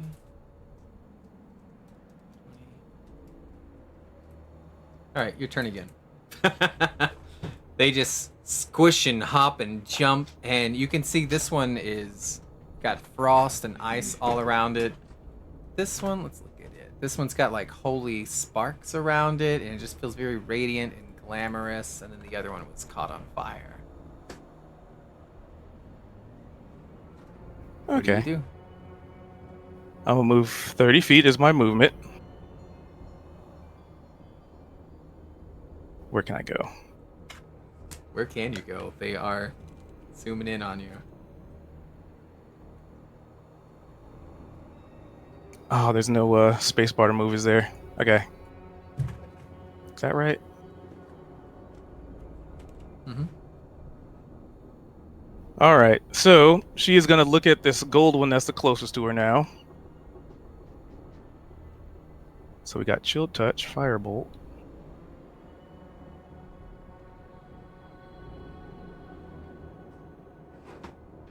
Weird.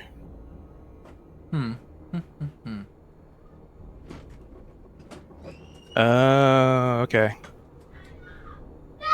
Chill Touch is a touch spell. Yep. However, I have an owl that can deliver touch spells for me. You do. I don't have a token for it, but we could just say it's there for now. So she's gonna point at this colorful, like vibrant looking ooze thing and send her owl at it. And it just kind of has its wings flapping and like talons extended like it's gonna like swoop down on it. And just as it's about to do so, I will cast Chill. Chill. That spell. Chill Touch.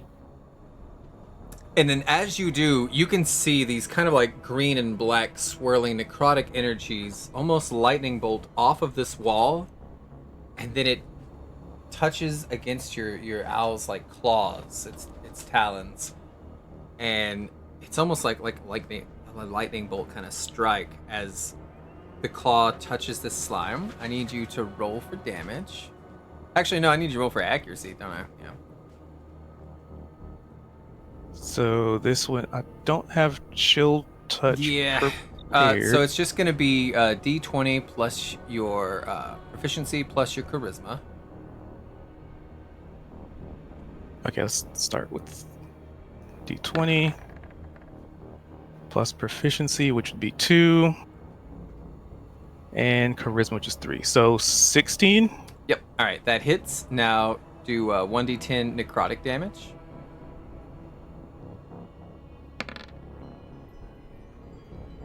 Five, not bad, you know. Except when you see this thing, it's like it almost your bird. It is in tune with you, but it's also like a weird thing. It's never had to like catch a spell from the wall with its claws and use that to slice somebody, right? And so it only gets the smallest little scratch on this golden blob, but for some reason, this thing recoils and it is now bloodied, and you feel like this did a lot more damage than what you would have expected it to.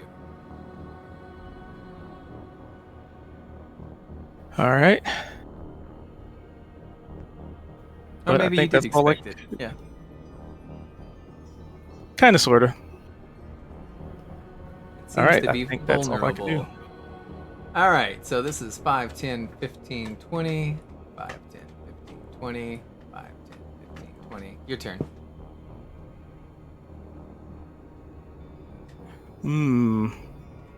This does present an interesting opportunity, Uh-huh. as there's the icy thing in front of me, which could be hilarious.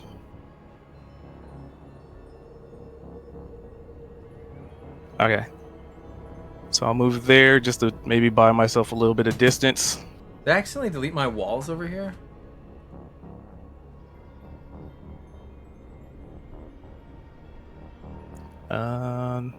Maybe?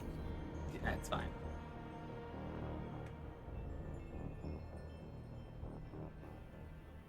Okay.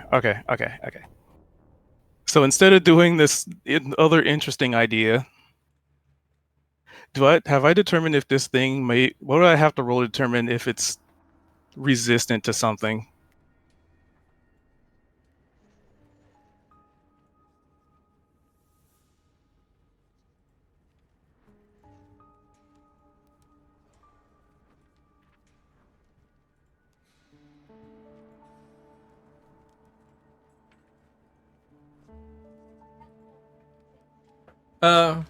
Sorry, I'm messing with my lighting because I'm like, I need not transparency. I need a wall. There we go. And then draw that to this. Yep, and that to this. There we go. What was the question? Nice to meet you. In Is it an action to determine something, like if it's resistant? Is that the new rule? It normally would be, but I mean, this was also part of the puzzle, so I'll just give you that you feel like this is going to be vulnerable to necrotic damage and then resistant to holy. And you imagine the same properties would be true in these two.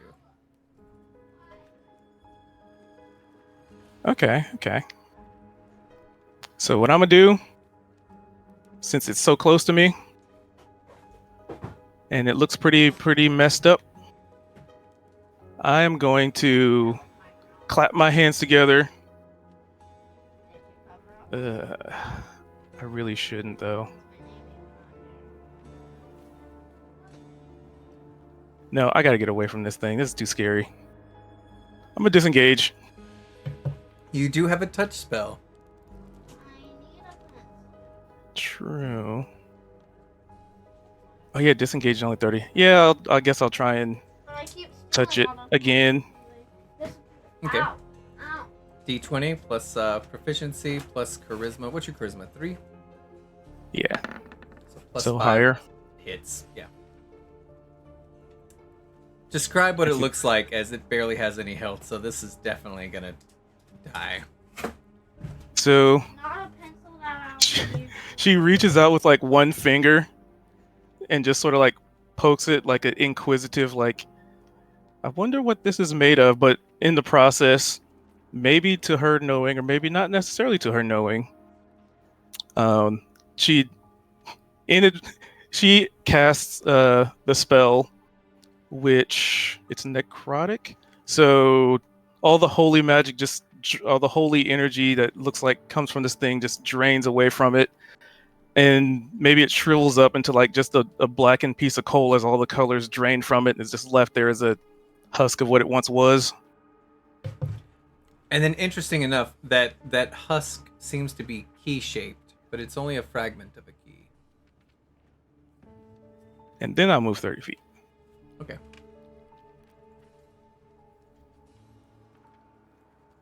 All right. So just to fast forward this, these guys only have 10 feet of movement. We're just gonna. You've already figured out the puzzle part. All right. The fire's gonna kill the frost. The frost is gonna kill the fire. The necrotic killed this. You do have 3 pieces of broken key. When this is all said and done, it's mostly you running away, shooting, running away, shooting, and it's just you hiding in a circle until everything's dead. But it's been an hour or so I think we should look at what everybody else is doing before we conclude the tower. All right. Sorry. No, I'm not good with puzzles. Well, you figured it out. All right, so let's move on to the next one first. What?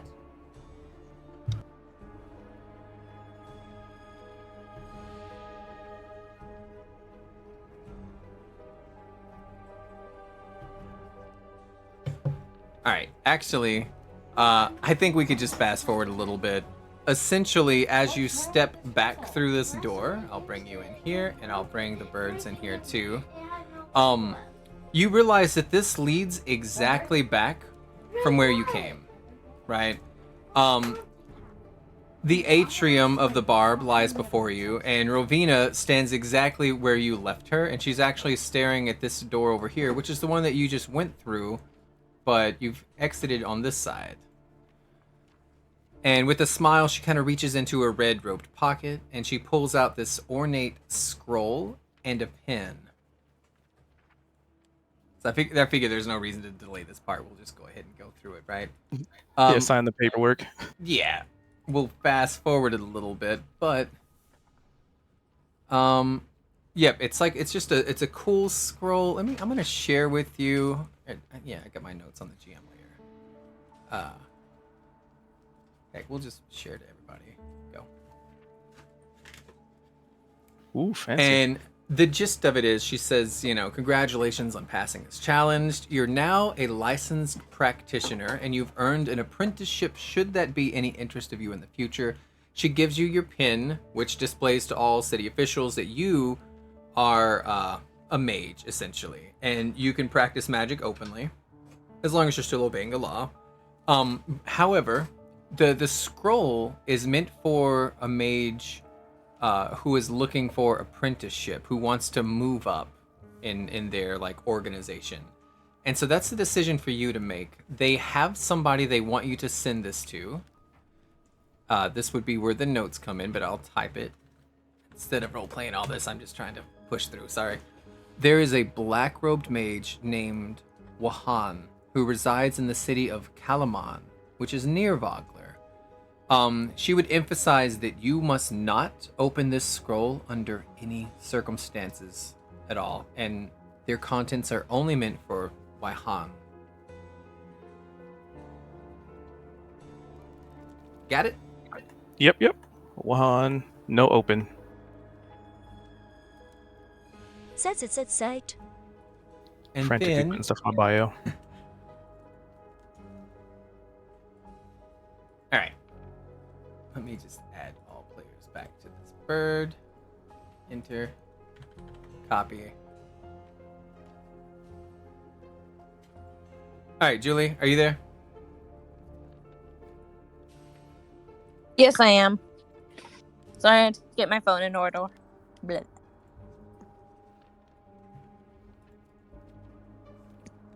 Change layer GM. All right. You shouldn't be able to see anything right now.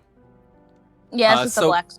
as we pull away from one dragon tail, we enter into another, one of broken silence, and you also get your own music. That was probably my longest one. These will be a lot faster from here on. Julie, I need you to tell us your character's name and describe what they look like, what they're wearing. You would presumably be in some kind of like traveling gear because you're headed toward Vogler.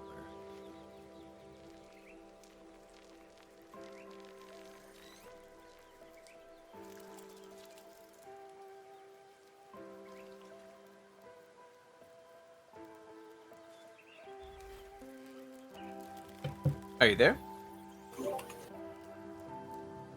My mic turned off because my alarm went off. I'm so sorry. Oh, I didn't okay. even. My character's name is Azur Clanbroth. She carries herself in a. Hold up. Yeah, a blue robe with ornate details near the neck and shoulders. Whoa! It has a That's hood, but interesting, she but I seems sure to don't keep care. it down for the most part. Her hair is strawberry blonde and falls in waves with blue eyes, though they look green in the picture for some reason. Oh well. And a sense of almost unease towards everything. She carries herself in a way of, I'm not going to let you touch me, but I'm not going to make it seem like I'm all that tough. I don't know how else to describe that. And I assume she's mostly walking towards Text to speech. I've already forgotten how to say the thing. Oh boy. Vlagnir? Is that how you say it? Vogler. Close. Vogler. Despite the robe being blue, it's a bit heavy duty. You can tell it's made for traveling while still being a bit more high end than just a simple robe. Okay. That's all the detail I have for the most part for Azur. Yeah. But I feel with the picture, it paints an alright picture. So, for hundreds of years, your world has been bereft of those who call upon the favor of the gods. And legends say the deities turned away from the world after the cataclysm, and the prayers of the few who remember them have been met with silence ever since. Azur, you understand this more than most, because most of your life was spent in temples, dressing in plain, simple robes of red and black. And even now, years later, when you close your eyes, you can remember the countless candles that had been lit in his, all caps, honor. The voices of not only your parents, but all of the church, they still ring in your mind, dizzying. And so many lessons devoted to wrath and to vengeance and retribution. You are supposed to be strong, and you are a cleric without compassion and without mercy, and a priestess of the dreaded... No. That life is behind you now, and you dare not even speak his name. The last interaction you had with that cult was an act of rebelliousness, desecrating their holy grounds and promptly being removed from society. Yet, lately, you've been having these dreams, these recurring visions, sometimes come to you even during the waking hours, and especially in times of great turmoil or doubt. And oddly enough, they always begin the same way, with you standing at the center of a forest clearing. Let me move this.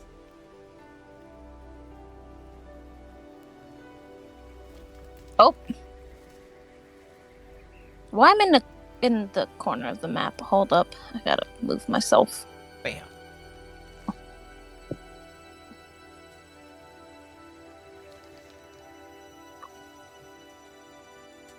But yeah, these visions always begin with you standing at the center of a forest clearing, just like the one before you now. And as you're traveling by foot to Vogler, it's deja vu as you hear the clashing, and you're actually on the wrong page. The clashing still echoes from the thicket beyond. And as you look around, you realize... Never mind, I had you right. Sorry, we're on the nightmare level. There are piles of bodies covering the ground around you. They're not on the map, but just visualize.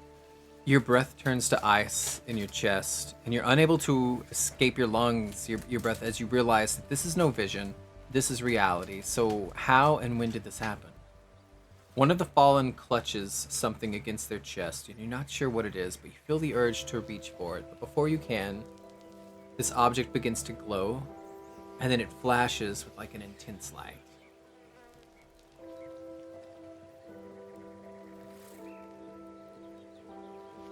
I'm sorry, the middle of that cut off again because another alarm went off. I'm turning them off right now. All right. Terrible. There are dead bodies all around you, and one of them had a necklace, and it had some kind of symbol, and you kind of wanted to reach out to grab this thing, and then it started glowing. And then everything just kind of like went back to normal, and you are at your campsite again, and that was another dream. And they're like fallen logs here that you've made for like seats. There's like a fire going on, and you're back in reality. There are no dead bodies. There's no sounds of battle. Do a perception check.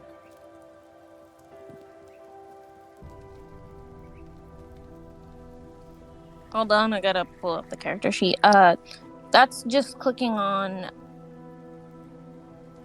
Which one was it? I'm not super familiar with the roll 20. Sorry. All right. So looking at your character sheet, because these are new character sheets. These are the 2024 ones. Mm-hmm.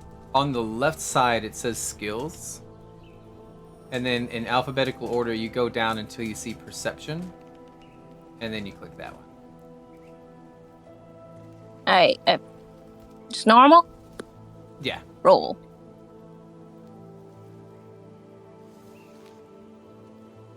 $11.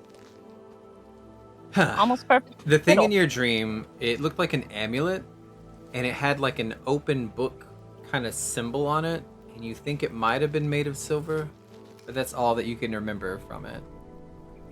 You know, prior to this vision that you had, you were traveling to Vogler, and you were kind of stopping to rest near this forest path, and you made a little fire to keep warm, and this is kind of just like a resting period for you.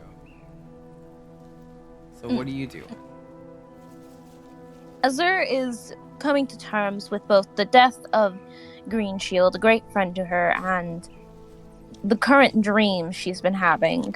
At times questioning her sanity and whether or not she's truly awake at times.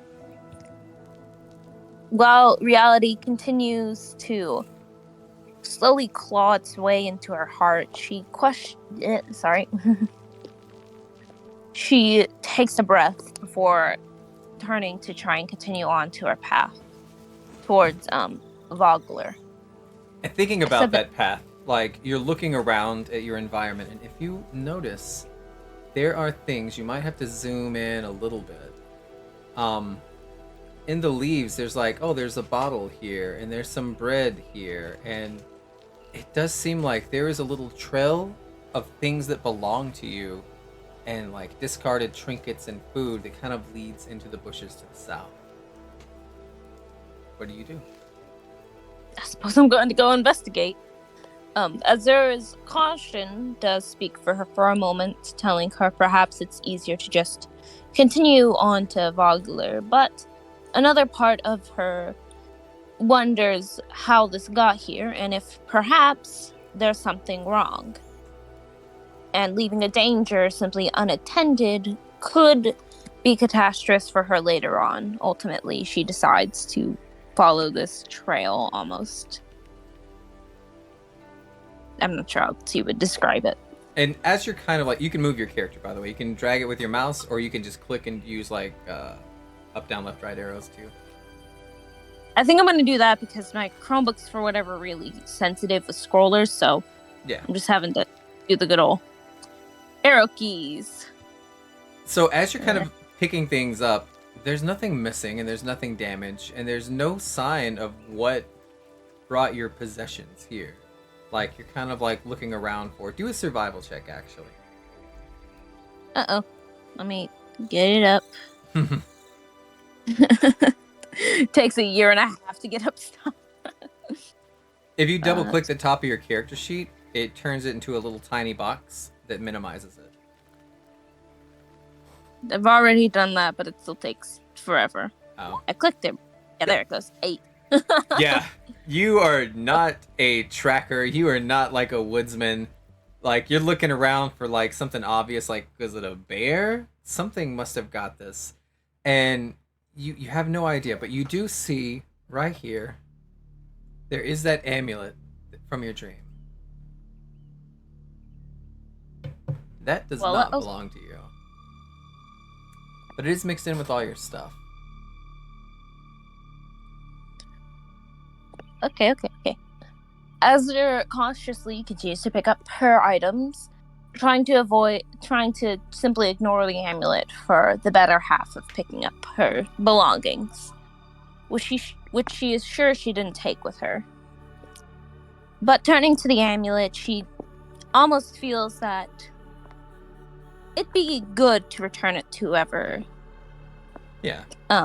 dropped it. And perhaps, maybe, it's something to do with fate. Though she thinks for a moment that it's a foolish idea, she does pick it up. Actually, as soon as you touch it, it kind of vanishes in your hand, and you feel a pulse out of this that makes your knees like just shake, and your legs no longer have the strength to hold you at a standing position. And this pulse flattens the surrounding vegetation, all the grass, the bushes, the trees, everything is just blown away. Oh, golly. I've caused global warming. Yeah, like you can see literal stumps all around you as everything has just whoosh, crumbled and crushed. And it's interesting that there's also the clearing of the plants have kind of revealed this overgrown, what looks to be some kind of ruins that are nearby. You can see. Good. Sorry. Ezra takes a moment to pinch herself to make sure she's not dreaming again, and thinks for a moment of just what on earth has happened, because surely she must be dreaming this time, right? She must be. But she's not. The pain from the pinch rings true, and she kind of looks around before she sees the ruins you mentioned, and wonders, first of all, how did that appear? She was sure that there wasn't much but woods just a moment ago. But it could always be her eyes playing tricks on her. Or perhaps she just didn't see it in the dense woods. But she can feel, once again, that something's not quite right. Hold up. Open the thing. She hesitantly, I'm not sure in which direction it is, tries to walk towards the ruins, thinking perhaps someone's there and she can ask them if they're alright, or if she hurt someone, she can help them. Because, once again, leaving someone who might have just been hurt by this massive wave of something wouldn't ring good in her conscience. And she'd rather not deal with the guilt. As you're kind of looking past these fallen trees and you're headed that way, you can see there's a crumbling stone structure that lies amongst this undergrowth, and the roof has been pierced by the trunk of this immense tree, but the walls are still mostly intact, and there's a large empty doorframe that kind of leads inside. I can't see it on my map if I'm supposed to, but if not... I just moved you. Okay. This is the giant tree, yeah. And then this whole thing is like the big stone structure that you've just seen. And there are steps. You definitely didn't see this earlier, and it is weird that it's like It's just suddenly here. But again, it could have been like because it was covered in trees. Azur hesitantly, very hesitantly, honestly, slowly makes her way up the stone stairs. Those are stone stairs, right? I'm not missing that, right? There's not like Yep. the roof tile. Yep. No, those are steps. I'll be a bit worried that she's stumbling onto someone's property. She begins to call out, asking if anyone's there. Hello? Is anyone in there? I'm terribly sorry about the wave that surely run through the area. It must have shocked you to your core, but... hello? The more she goes in, the more she can tell there is no one here. The building doesn't seem to have much life outside of the plants. Mm-hmm.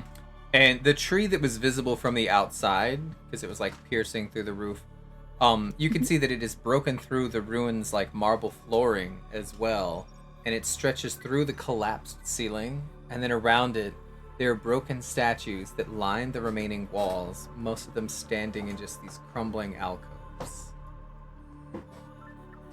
But there's no answer. Azur wonders whether or not she should turn back, and before she has a chance to, once again, the guilty part of her conscience wonders, if this isn't such ruin, surely this couldn't have been caused by that wave. Ultimately, she guilts herself into continuing onward. So I don't think Azur's Make a religion check. What's what? It's in your skills. Hold up. Religion. Okay, there it is. Roll.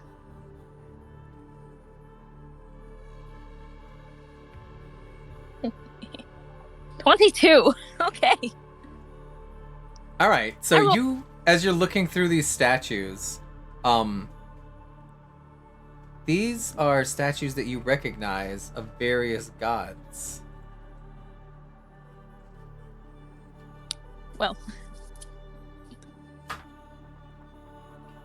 One moment, and I can give you a little more information. Giant tree, let's go.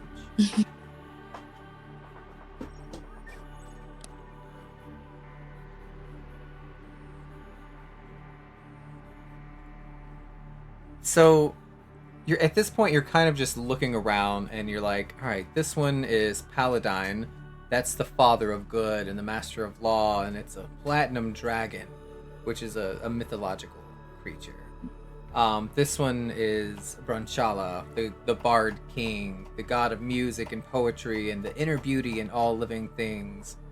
And there's Kiri Jolith, Magier, Misha Call. I can't pronounce any of these, but your character can, and that's what's important. And you're like, this is kind of like all the different gods like in this realm, like that you've only heard through like textbooks and stuff. You are drawn to this location over here, please. I'm pinging. Moving over there right now. Specifically up here, you see a statue of almost, it's like a horned god that has like almost like a minotaur's kind of frame. This one? And I need you to make a Constitution saving throw. This is not a skill. You're going to look at your Constitution, and one's going to be like a check, and the other one's going to be a saving throw, and you're going to click the one that's saving throw. Save. I clicked it. Did it roll? Oh, give me a sec. I have to pull up the just normal roll. It has rolled. 6. Yep. Wow. I assume. Immediately, you look up and you know who this god is. This is the one that you're supposed to be worshiping. It's the one that belongs to your family and your ancestors and your community. It's an immense minotaur. And your blood runs cold, and you vomit, falling to your knees right in front of it. And you swear that the eyes of the statue turn red, as if it's enjoying this. And then you hear a voice behind you as you're just sick at your stomach and holding it and clenched, and you're like, holy shit, gods are real, and I pissed this one off, and I'm gonna die now. And you hear this voice just say, pick the fight with Sargonis, eh? Wouldn't recommend it. Oh, goodness gracious. Sorry, I'm laughing hard. As they're in her dazed, almost, the word has left my brain, sorry.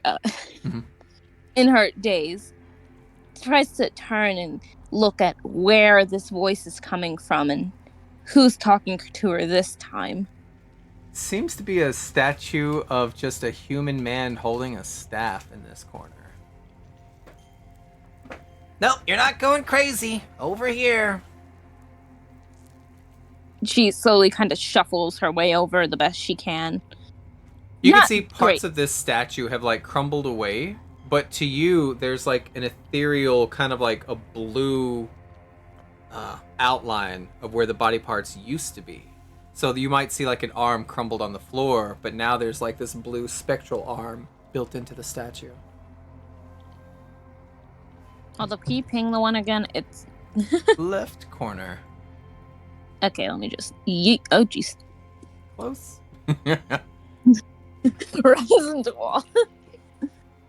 She stands before this god she now knows is a deity. Gillian. What? That's my name, Gillian.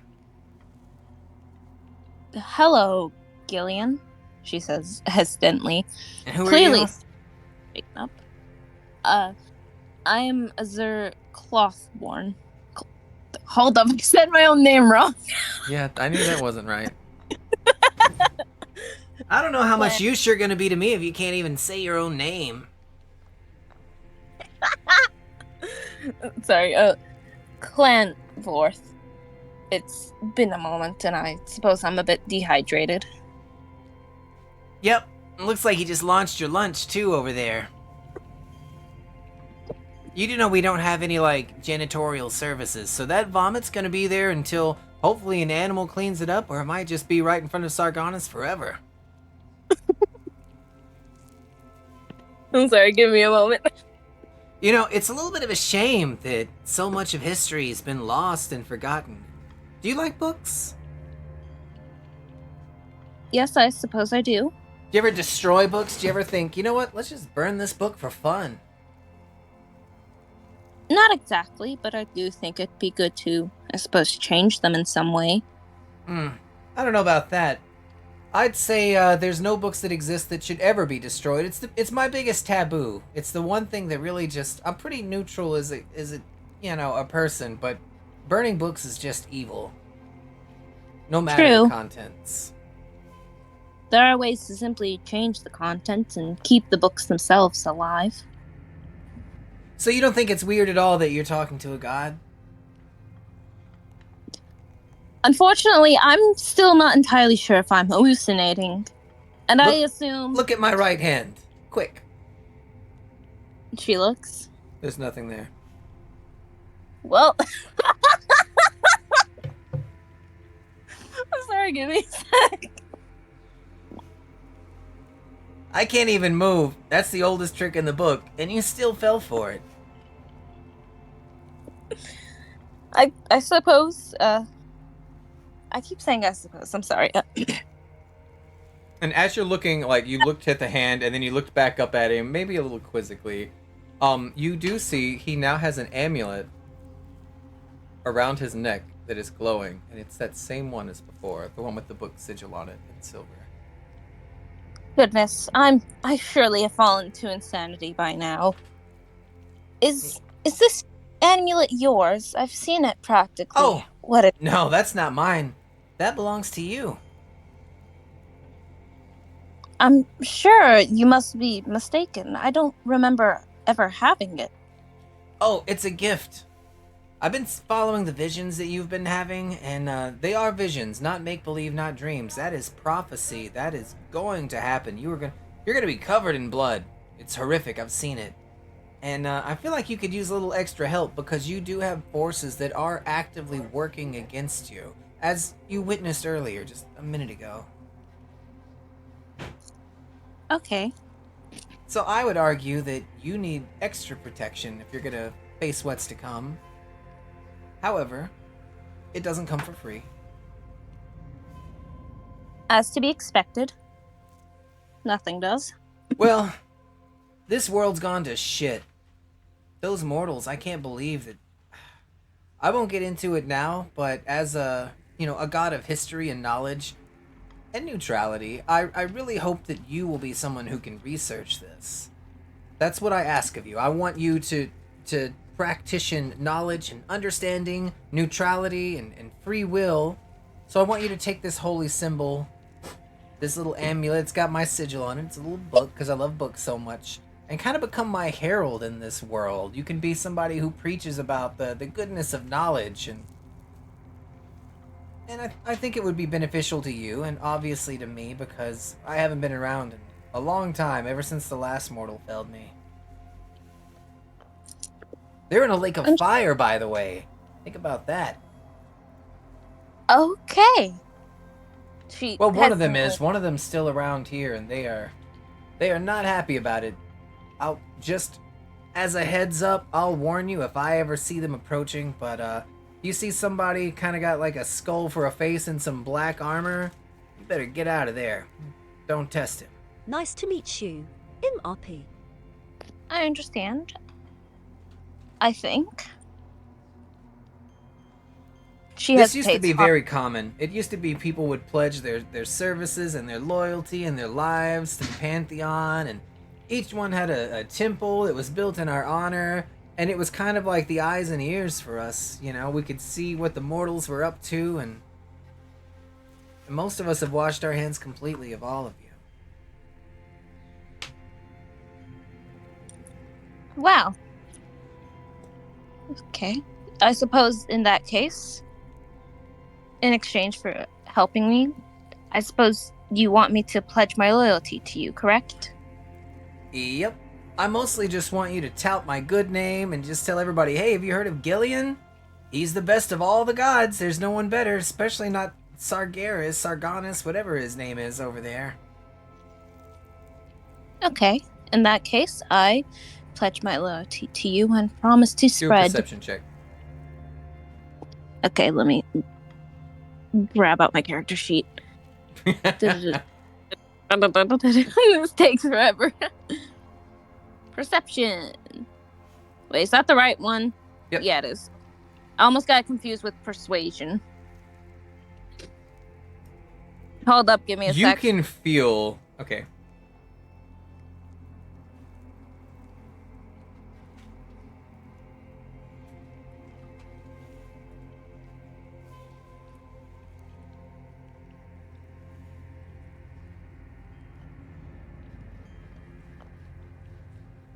Sorry, Vala's trying to go to bed right now.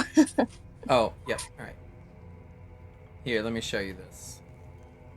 As you turn your head, you can see that statue, Sargonus, the one that you defiled his temple, it's no longer just a broken statue anymore. You can see almost the reflection of the universe and the stars in this ethereal form. This is the image specifically, this Minotaur. And you get no tranquility and no comfort from this. It's the exact opposite. You feel like the world just got 20 degrees hotter, you're sweating, and you feel like you have wronged this deity, and they would like nothing more than for you to suffer.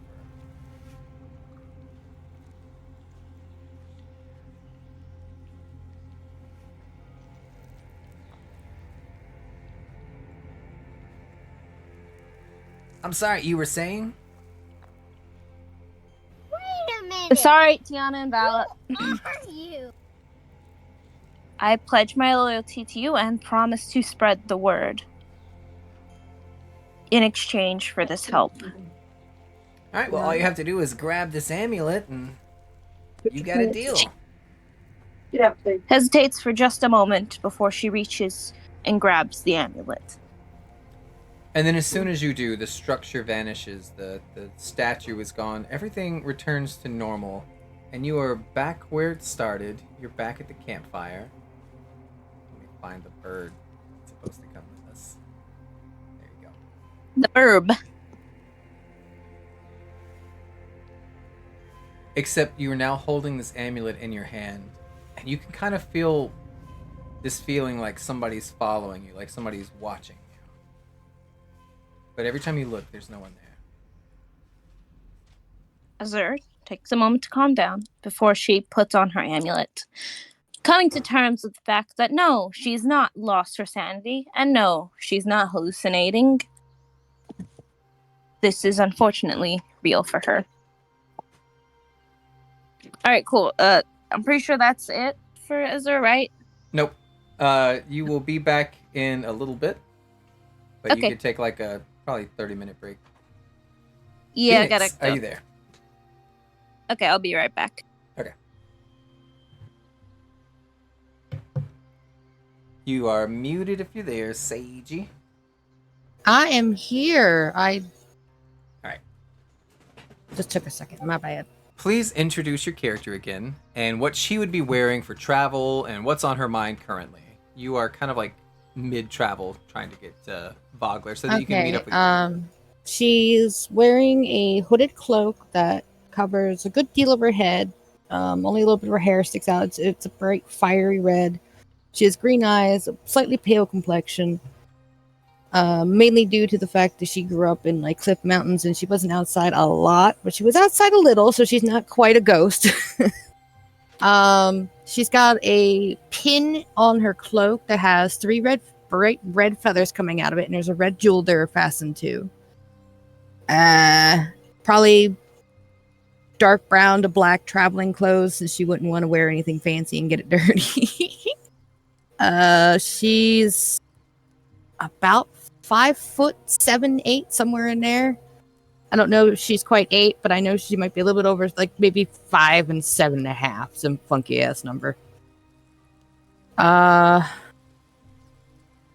yeah, the cloak covers her shoulders, down her sides, and honestly, the cloak covers a lot of what she's wearing, but it's not completely pinned shut, so you can like see the front of her outfit. Oh, and boots. She likes boots, but her boots do not have heels. Nice to meet you. MRP. Is there anything else I should add? Nope. So, Okay. It's been a journey for you as well. Living on the eastern coast of what people call the Northern Waste, you are well aware of the dangers of Exile's End, and Wrecker's Edge, and the Angler Rins, and the rumors of some sunless fortress out near the deep droughts, I guess. This is literally a wasteland where no civilized person would live. Or that's what they would have you believe. Your peoples arrived through magical means before the cataclysm. Or at least that's how the stories go. And one of the rare species on the planet, there aren't too many skyfolk. There are harpies and there are Aarakocra.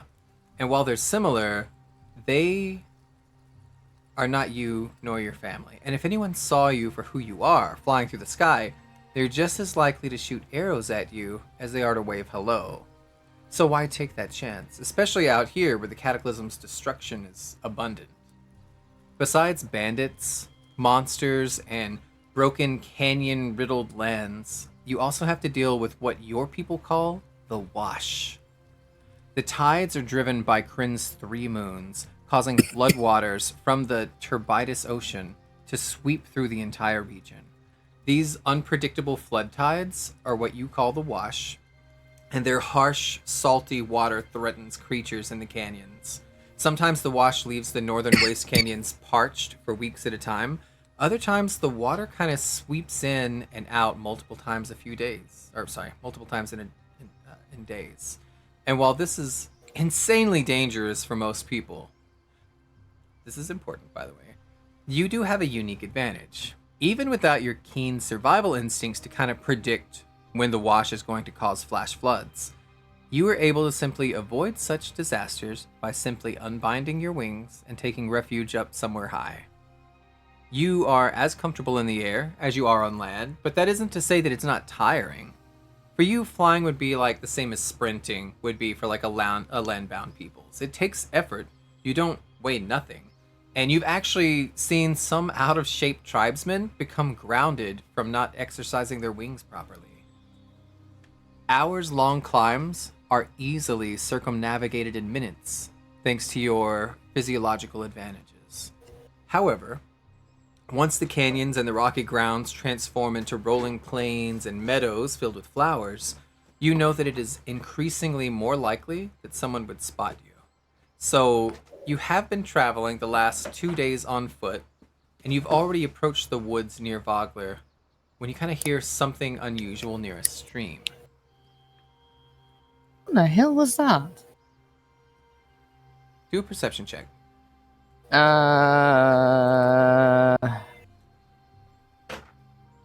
Perception.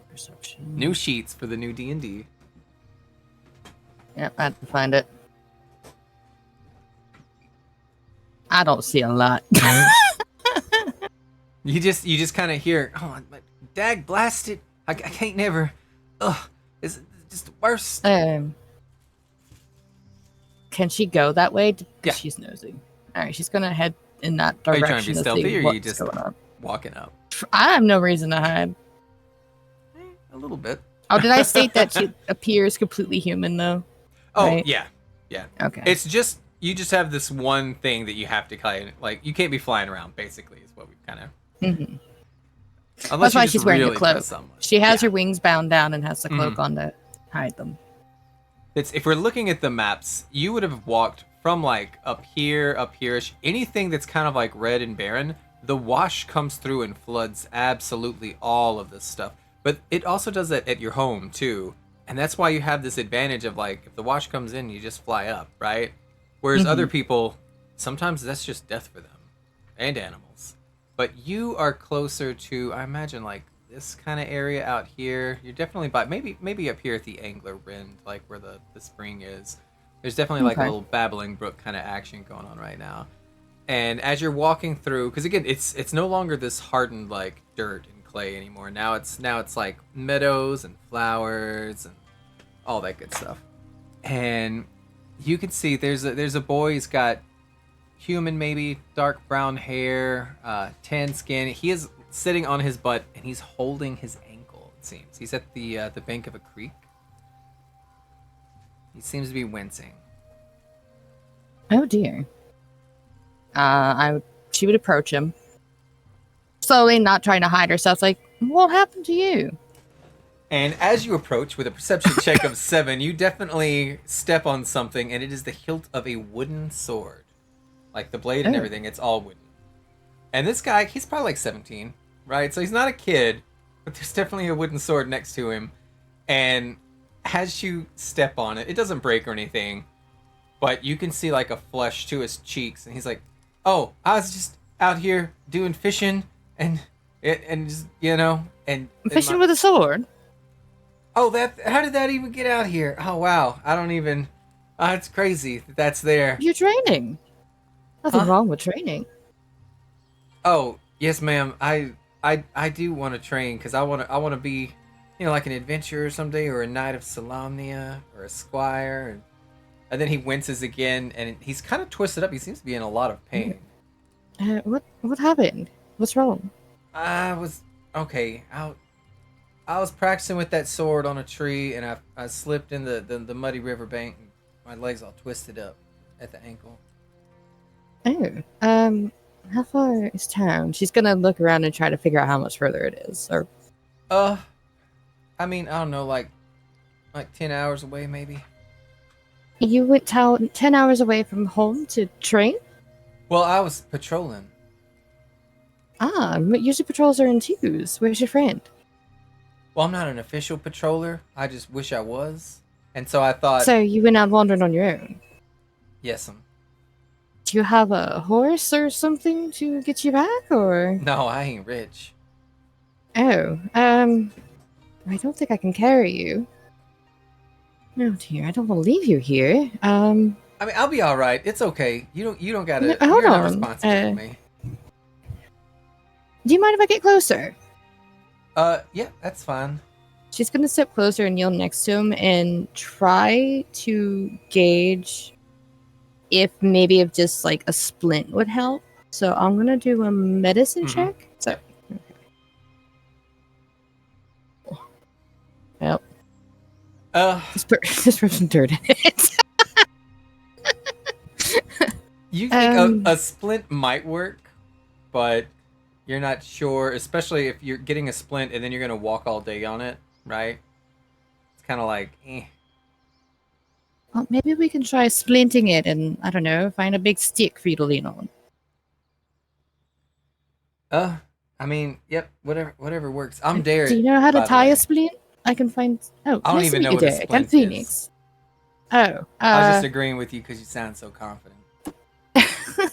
well, a splint is you kind of take two sticks and you tie it to the injury and to keep it from moving. And yes, let me see what I can find. Well, I kind of figured what I could try to do is just Yes? raise the hurt foot in the air and then just jump with the good one.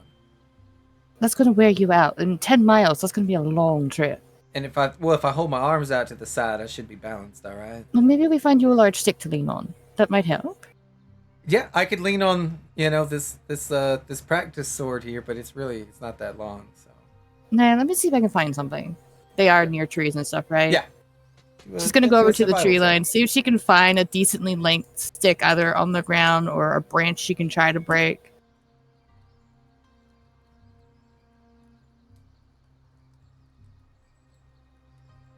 Hello? Yeah, survival check, please. Survival, okay. I heard you say a check, but I didn't actually Oh. hear what kind. I just heard check. So I was like, hello. Roll. And there's a reason all of yours feels a little shorter than cube. It's like, it's going to culminate here in a minute.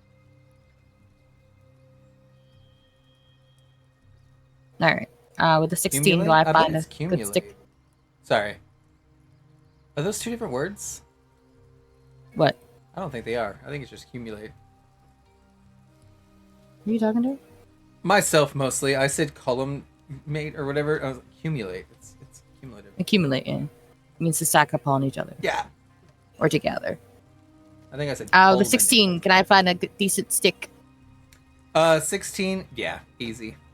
Alright. Well, she fetches the stick. She brings it back. You do have try other the ways of cookies. mending this as well, I will remind you. Yeah, but she also knows magic is illegal. Right, I was just letting you know. Well, I know, but I also know I don't want in trouble.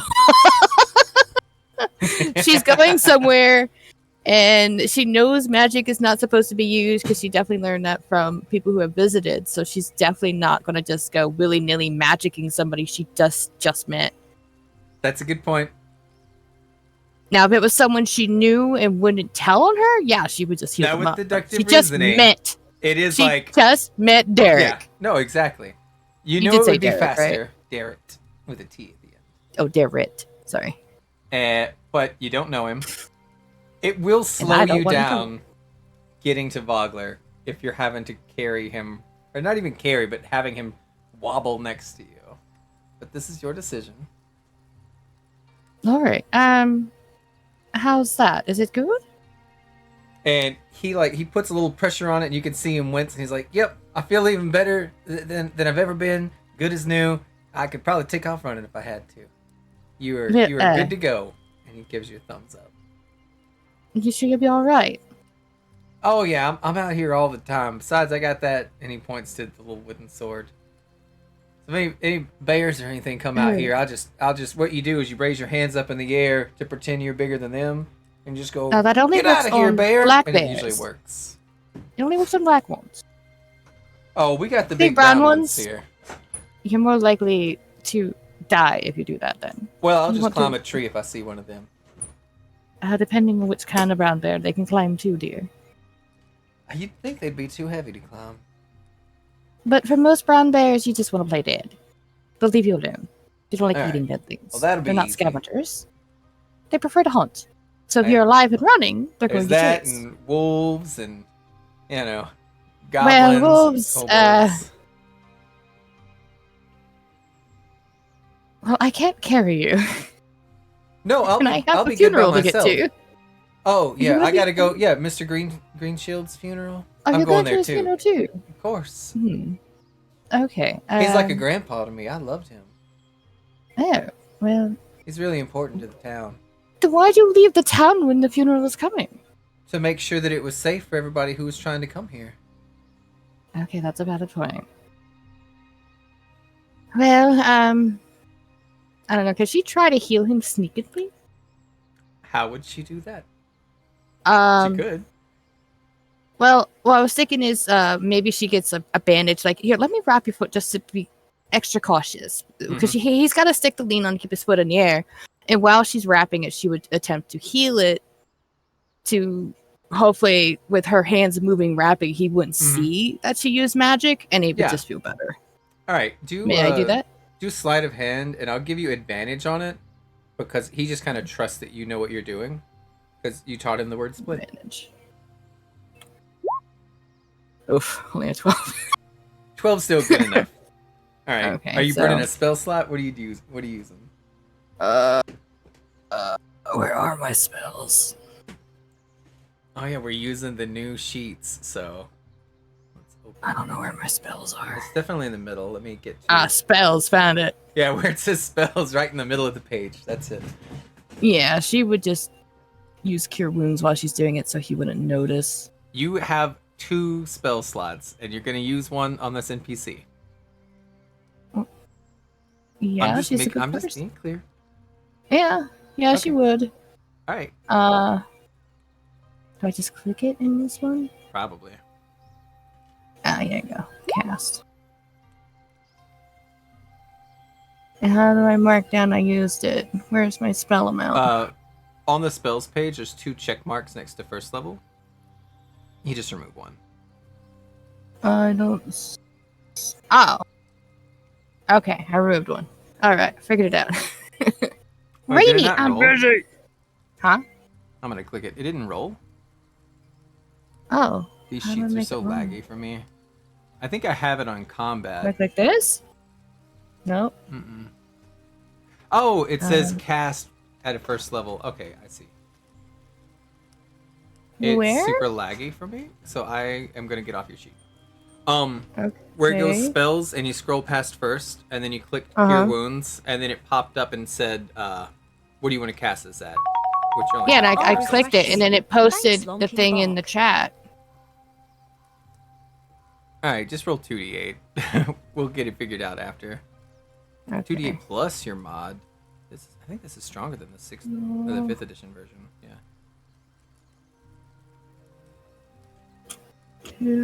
2d8. What's my mod? Plus.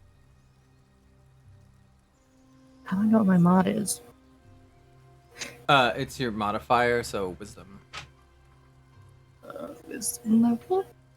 So it would be plus 3?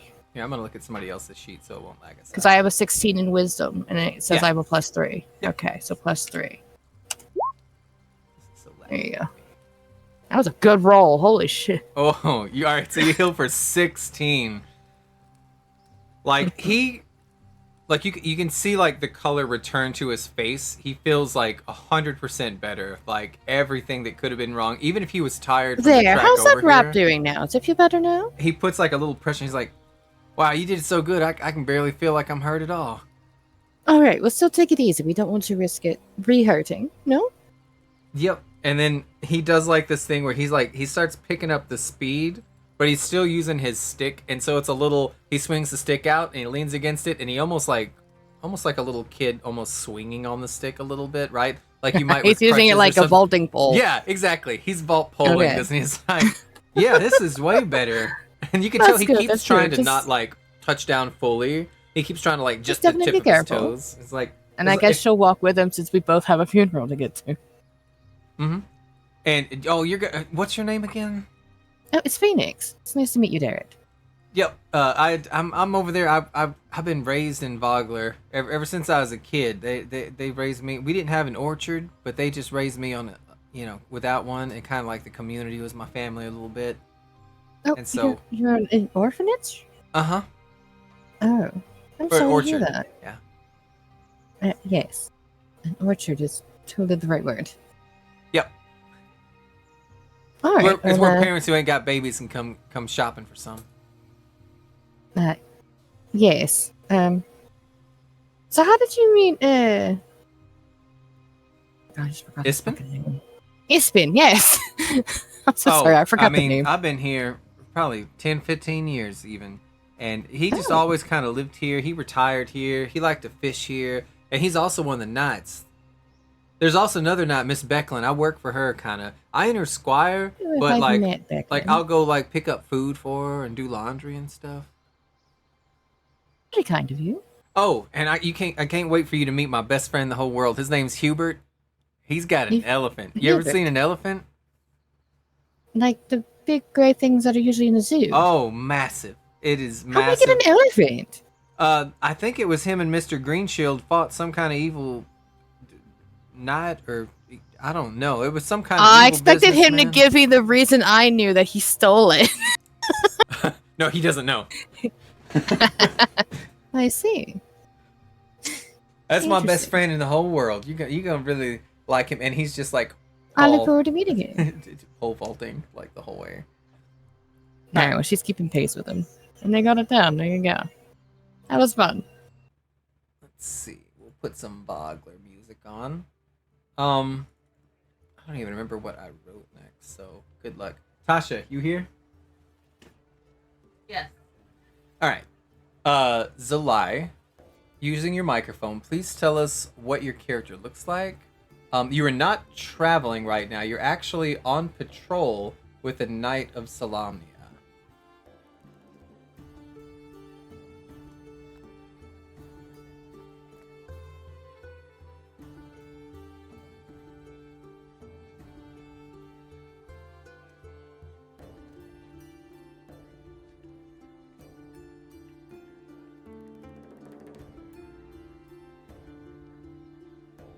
So, Zalai is quite tall. She has blue skin. And dreadlocks.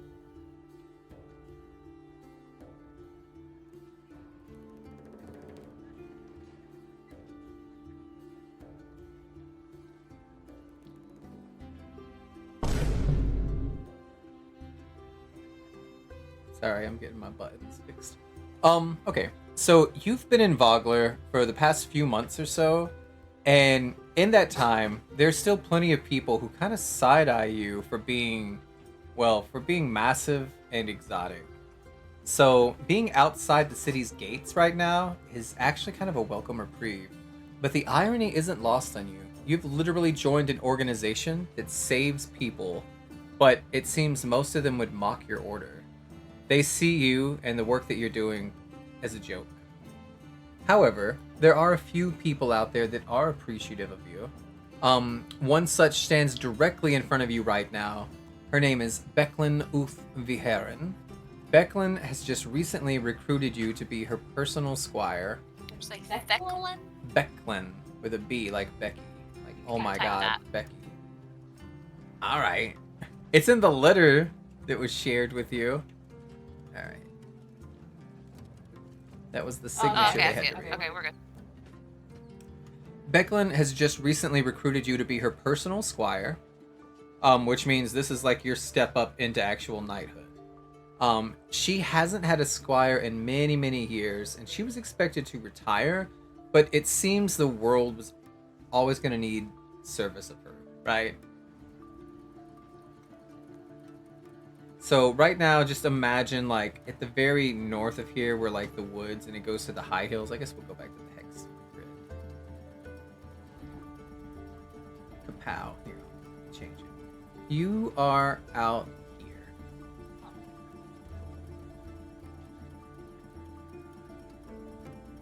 One more time? Right. Okay. Above Bogler, yeah. Oh, you guys don't have the labels on your stuff. Good. That makes it more interesting. I've got everything labeled.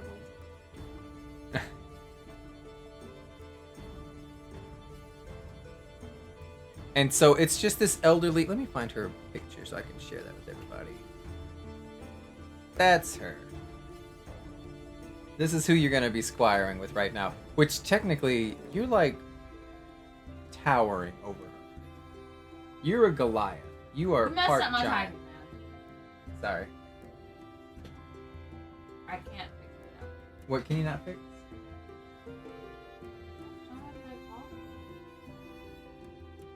Oh, you don't need to draw on the map. I already Well, I'd have like it. to delete it then, but I can't. I can. Oh, look at it. Okay. I mean, I have it here. Change layer. There. Does that help? Yay! So this is Becklin, and she's, you know, taking you under her wing, and you are out like on patrol right now, and she's just saying, all right, so there's goblins and hobgoblins, and there's even orcs out here. Mostly what we're going to be doing is we're helping people who can't help themselves. We're helping the elderly. We're going to the store to fetch things for people, but we're also looking out for beasts that might be, you know, getting too close to town and putting them down. There are, like I said, bandits out here, and there's mean-spirited gangs of goblins and hobgoblins and even orcs. There are orcs that we've had come into like the patrol routes. You know, we have the funeral later today, so I thought what we could do is we could split up, and you'll go north I'll go north to the mercenary camp, and then, you know, just kind of be on your own, just going down the road. We'll return you back to Vogler, just making sure everybody's okay. I feel like the worst that we're gonna get is it's gonna be people who are lost and can't find their way, and it's all meaningful work. Even if it sometimes feels a little bit like beneath us as knights, it's meaningful work. We're just helping people in every capacity.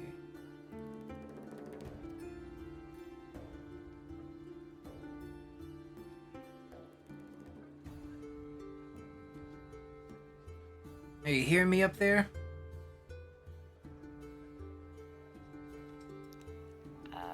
So I nods solidly. All right. Just, and if you're wanting, we can get you adorned. And she shows you this helmet that she has, and it has like these little the horns that are, yeah, it's on your screen right now. The spiky horns that come out of it, and she's really proud of it. And she's got like her tabard on underneath, and she's got a sword and a shield. And as soon as we get requisitions in from Calaman, we'll definitely try to outfit you with something more appropriate. Say it one more time. When we get our requisitions in from Calaman, which is the nearby, you know, big city, hopefully we can get you better armor. I don't have anything that would fit you in your unique physique.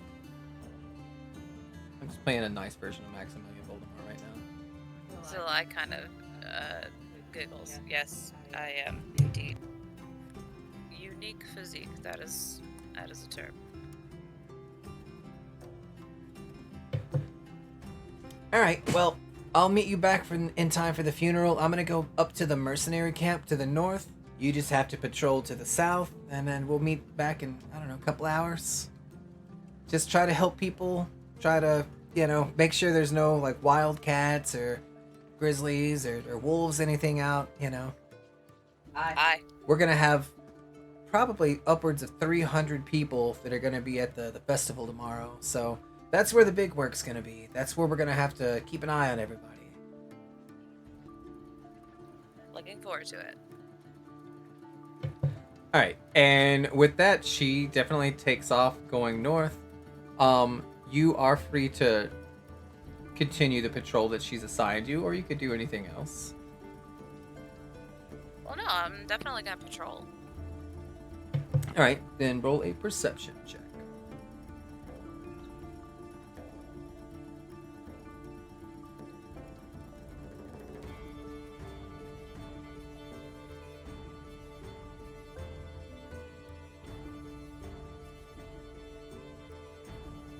All right, on a 16, for the first hour, it's nothing. Like, it's very peaceful. There's like squirrels and a couple deer that are like running off, and it's really just a dirt road that sometimes fades away entirely, and it just feels like It's delicious grass, Lincoln Park. right? But it's just very easy going. You can see like the trails where like wagon wheels go through, and on a 16, you definitely hear somebody sniffling very loudly, but they're kind of, your vision's obscured. They're behind a big tree. So what do you do?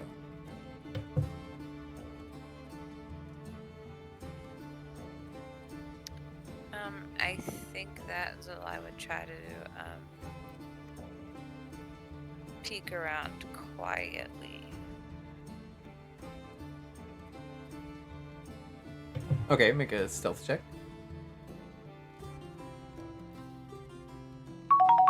It's delicious Morphian.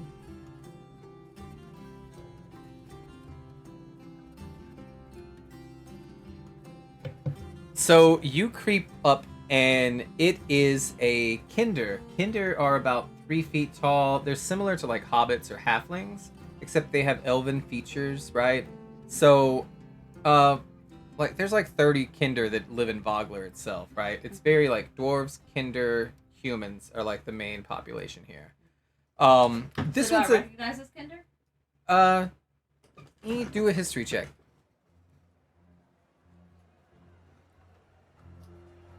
This one's definitely a kid kinder, maybe somewhere in adolescence, like maybe 13. Pudgy, really, like he's a youngster. He's got yellow, tight, curly black, or curly yellow blonde hair. On a Set history is a set. check 6, you have no idea. You've never seen this kid before, ever. Are you lost? And he looks up at you, and he wipes at his nose with his arm, and it's just like on the back of his hand. And he says, I'm not lost. I'm just so hungry. I've got no food. You don't have any food. I got no food, no water, miss. That is sad. Where is your parental figure? Ain't got none. They all died in the war. The great big one. I don't know why this kid's British and nobody else Are is. you telling me you're an orphan? That's exactly what I'm telling you. I just. And then he starts crying again.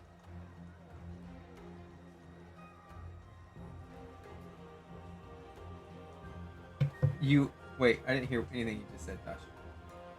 Oh, I'm just looking to see if I have anything to give him. I do not. You don't have any rations?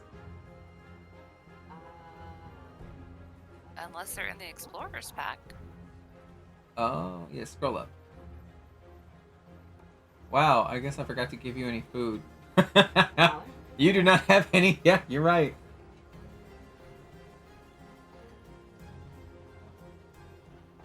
What is your name? And he looks at you for a minute, and he kind of squints, and he says, Alvin. Well, Alvin, I also am lacking in sustenance. Perhaps we can find some together. You don't have nothing, not even a bottle of water. I'm so Bottle sorry. of water. So I know he typed that, so. Can I do like a check to see if there's any berries or something around this? Yeah, do a survival check. And then he stands up, and he's again, he kind of a pudgy, rotund little boy, and he holds his stomach, and he's like, I just haven't eaten in days, ma'am. I just... And his accent falls a little southern sometimes, for no reason.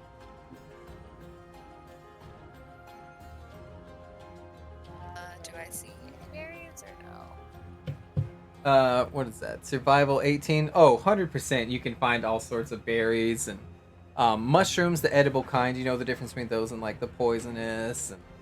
And, you could definitely get him something. Okay, so then I would lead Alvin over to the nearest mushroom or bushel of berries or whatever, and say, here you go.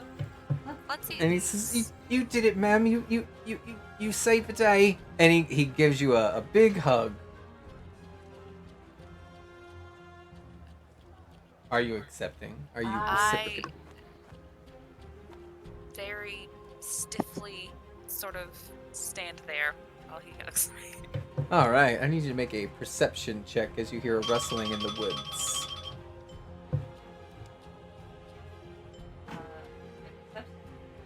Uh-huh.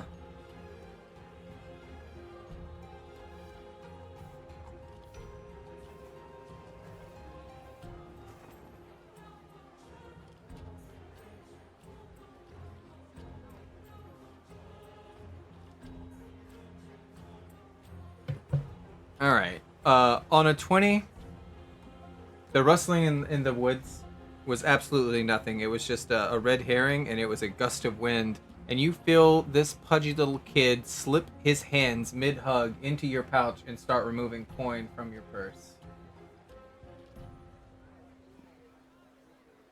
Alvin, I told you I didn't have any food.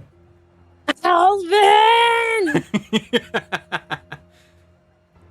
Ma'am, I was just getting, and then like his accent drops, and he's like, "Drat, busted again," and then he takes off running.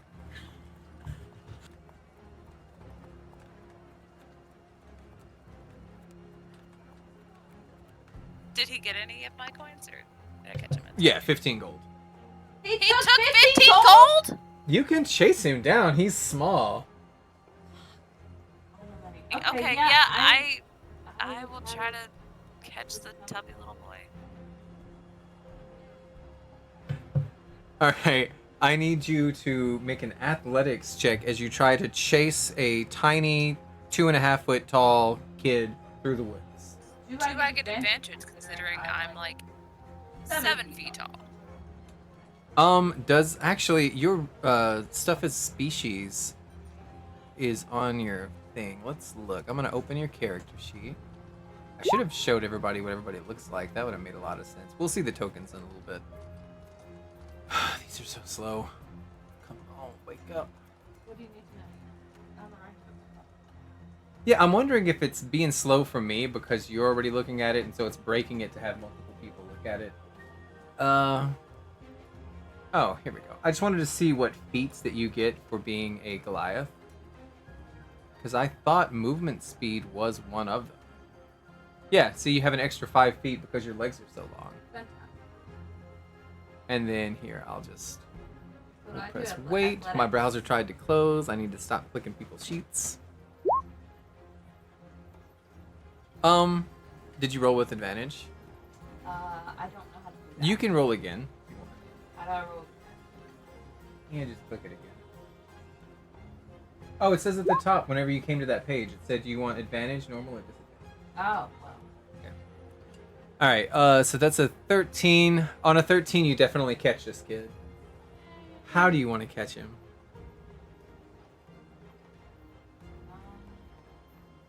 Pick him up by his neck. I feel like tackling him would probably be overkill, but I low-key want to tackle him. Alright, I need you to make an unarmed attack. This is not for damage. This is for tackling. So go to combat. Why would I be like a grapple? Same thing.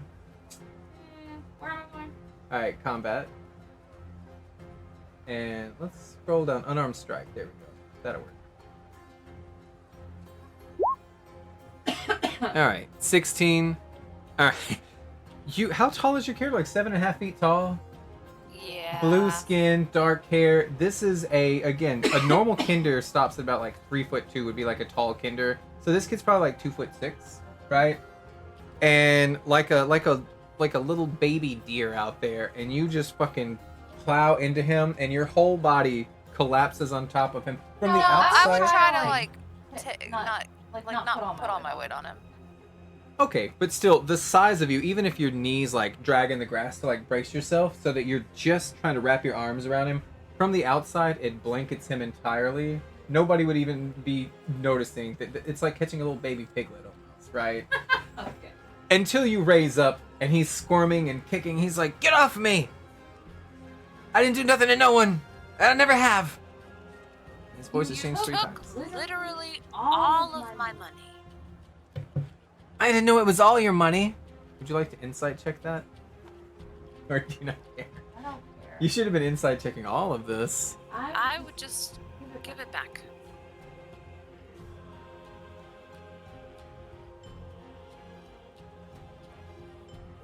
Hold on. I will take it for Yeah, it's on.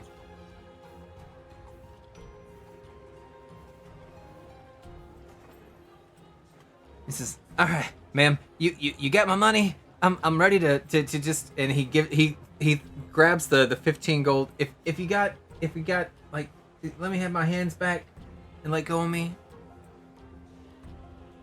What are you going to do? I'm gonna give you your money back. I don't trust you.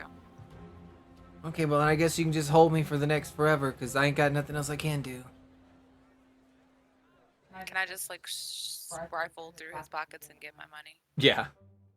He's got like 23 gold on him. What is this? That's my pocket change. That's for me. That's for me only, and not you. Is your pocket change interesting? You had no money, no parents, no food, and suddenly you have pocket change. Okay, so to be fair, I'm not even a kid. I'm just really short for my age. I'm 37 years old, and I know I wanted to come to the Kingfisher Festival really bad, but I didn't have any spending money, so I've just been robbing people on the roads, pretending that I was a starving child. You want to go to the Kingfisher ceremony? Yes'm. It is tomorrow. Mañana, as they say down south. Is it a fishing tournament of some sort? I mean, fishing's part of it, but there's also like there's the battle reenactment. There's a live band. There's a cookout. It's gonna be good. It does sound entertaining. So, could you just let me go and I can keep all my money? No, absolutely not. So you're just gonna hold me forever? Okay. No, I'm going to commandeer all of this coin that you have stolen. I only stole 15 of it. The rest of it's mine. I do not believe you. I will turn it into the proper authorities. You know, this is why everybody hates the Knights, right? You know that, right? I understand. Justice is difficult. But this isn't justice. This is the opposite of that. This is injustice. Well, you can take it up with the authorities. Oh, I will. And then we're gonna pause this scene as. So now everybody's got a pet NPC following them now. Kendra, are you awake and alive in there? More so that I'm the pet, but No, I am alive. All right. The fishing village of Vogler clings to a spit of land reaching into the Vingard River. Wooded cliffs overlook the community, and the only path from the north descends past these ivory-covered remnants of a crumbling stone keep right there. The village's modest wooden buildings cluster around a quaint central circle and along the riverbanks. So it's kind of like this is the village circle, and then if you're not like facing that, you're probably like facing the water somewhere. Jutting into the river, out of place and seemingly out of time, right here, stands an incomplete stone bridge of incredible artisanship. The structure clearly dates to before the Cataclysm, eclipsing its modern piers in size and sturdiness. The bridge crosses less than half of the river's width before giving way to a series of ropes and tethered rafts that serve as ferries. On the river itself, dozens of small boats kind of drift along these very slow, murky waters, as the fishers of Vogler ply their trade. Like, you can see tons of boats out here. Everybody's fishing. Hubert, you have lived here your whole life. Maybe you could speak more about that experience. What do you look like? What are you wearing? What have you been doing this morning? Here's a little, your farm right there. We'll zoom in on it.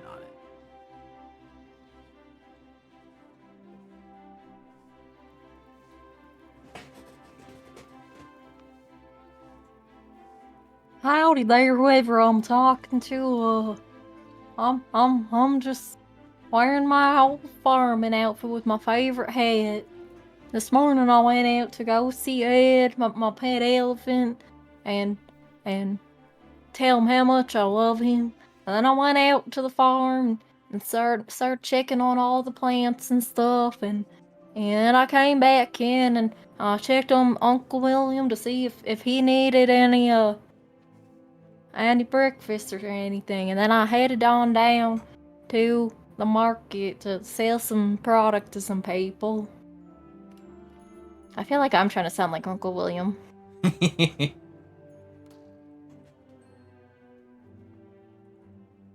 alright. I hate doing voices, and I never remember what I was in the middle of doing, and they always change. The whole town is busy right now, and there's a funeral to take care of, as well as the Kingfisher Festival after that. And as you know, the festival is an annual celebration commemorating Solamnia's victory over the forces of Istar during a clash hundreds of years ago near Vogler. The festival takes its name from the kingfisher, which is a symbol of the Knights of Solamnia, and it's a bird that the fishers of Vogler consider to be lucky. Festivities culminate with the locals' reenactment of the Battle of High Hill, which is a clash between Istarian and Solamnic soldiers. So you and your Uncle William have been to every single reenactment that there has ever been. And William himself, he used to ham it up in these little mock battles because everybody has like wooden swords and shields, and like it's even the arrows are just like big balls of grass that are knotted on the end, and they're just throwing them at people. And he would always kind of carry a bottle of ketchup with him to fake his own blood. And he's like, "Well, you got me," and then just die slow, and like everybody thought it was hilarious. Sadly, he's not as spry as he once was, and nowadays, he's more content to just watch the show with a big smile on his face. But currently, you are outside of Vogler on a rather important mission. Well, it's important in the eyes of you and Uncle William and Ed, of course. Some might consider it to be busy work, but when the mayor herself asks you to do something, you do it. Or at least, that may have been your mindset when she asked you to meet with the two Knights of Solamnia, friends of the late Ispin Greenshield, and to bring them into Vogler. And so that's exactly where you find yourself in this moment. We are not in the town just yet. You are sitting in the front of a stagecoach, and it's filled with like fruits and vegetables and nuts and other like food supplies likely intended for the festival. Beside you is a human male who owns the caravan, and walking on foot on either side are fancy soldiers, and they have shining armor. They've got the cool helmets with the little like tusk that kind of come out the top of them.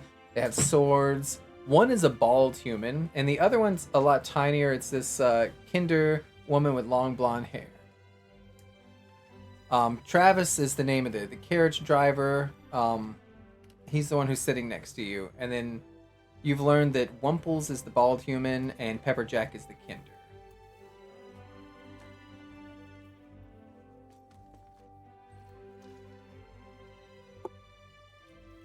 What would you like to do? I already forgot the carriage driver. Travis. Travis. Wumple. Pepperjack. Does Hubert know Travis? Not really. Travis isn't from here, but he's like a visiting merchant. And then you were supposed to just go get the knights, and this was more, he was like going south also because he's going to town, and he offered you a ride. And the other two are just like walking next to the horses. Oh, it's awfully nice for you to offer me this ride today. Yep, I just figured I saw a man plump as you, and he ain't got nothing to ride no horse on. And I thought, well, hey, catch a ride on my carriage in a day's week. Well, thank you. Well, I it's just like wish- a good North thing you got to do for others. They do for you back. Yeah, exactly. And then the bald human knight, he keeps doing this thing where he like turns to the carriage driver and he just, I have no idea what he's saying. It's like a whole other language. And then Pepper Jack's just, that's probably the accent here. She gives him like a big thumbs up and a big grin, and she's like a little happy-go-lucky kind of Kinder woman. Very spunky. Oh, I ain't got that much of a clue on what he's saying either. Well, it's just how everybody down here in Vogger talk. I've been going Vogger by 23 years. Oh, that long. I have no idea what he's saying at all. Something about ears. Something has ears. Pepper Jack's, I think it just said that something about years. He's been here for 23 years? Yeah, 23 years. That's about right. About 23. What's that your name, feller? Oh, I'm Hubert Humpleberry. Well, that is the weirdest name I've ever heard. No, Oh, hey, is it? no, I know about 3-4 Humpberry. You know Barry Humpberry? No, I can't say I do. You fucking liar, that's your uncle. I don't know what he's saying. Am I laying it on too thick? Good. Humpberry. He down there in Vogger. He got a farm. Sometimes you get people and give him a little money. Oh, are you talking Making a about little money. Mr. William Yeah, Humpleberry? Humpberry. Yeah, that's my uncle. Do a perception check and an insight check. Do the insight first, then we'll do perception. Okay. Wait, insight first? Yeah. Oh, yeah. I know exactly where that is. It's in skills. It starts with an I.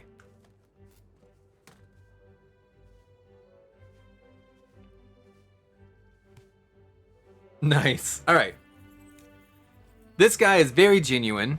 He likes you. He knows your uncle, apparently. Very hard to understand. Doesn't have but like 3 teeth in his whole mouth. Gray whiskers coming off his chin. Really bushy eyebrows. Really likes you a lot. Pepperjack is fucking sweet. She is a sweetie. She is very energetic. Very like, and she's so tiny she doesn't even like stand taller than the wheels, right? And she's still like up 2, 3 marching next to it. And you can tell she's having a good time. And they are going to a funeral, which sucks, but it's also like, it's very wholesome. Whereas Wumples, whatever over here, he is the dumbest person you've ever met, and you can tell that every time Travis talks, Wumples gets a headache, and he's just like he's got Hubert this dumb can tell he's the expression. dumbest person? Oh yeah, even Hubert. Well, it's like every time Travis talks, Wumples gets a headache, and Hubert can read it on his face that he can't keep up with this. Well, that's okay. Sometimes people just don't get some things. Yeah, I have no idea what. And he just holds like he like face palms a little bit, and Pepperjack's like, well, I think he's delightful, and she's just excited to be here. I need to make a perception check. And let's say that you have to get a 15 or horrible things are gonna happen. Okay. Oh. Interesting. Let's kill the cool, cute music. And let's just change it to whatever carriage attack is. As they're like having this conversation with you, you feel like this chill creep down the nape of your neck. and you look and you see there's shadows that are moving in the forest around you. And there's an additional one that's airborne. On a 20 perception check, you look up and you see something red with scales, and it's vaguely humanoid, and it disappears over the treetops, and you can hear it land not too far away with a thud. What do you do? Oh, did you guys all see that red thing flying in the air? Oh, was it some kind of like bird? Oh, I'm not too sure about that. It had like scales and stuff. All right, little buddy. I'll take care of things. Where's it at? Oh, it was in there, and I'll fight the scary bird for you. And Travis pulls over his cart a little bit, and he's like, I don't think I know what you're talking about. I can wait for over from to.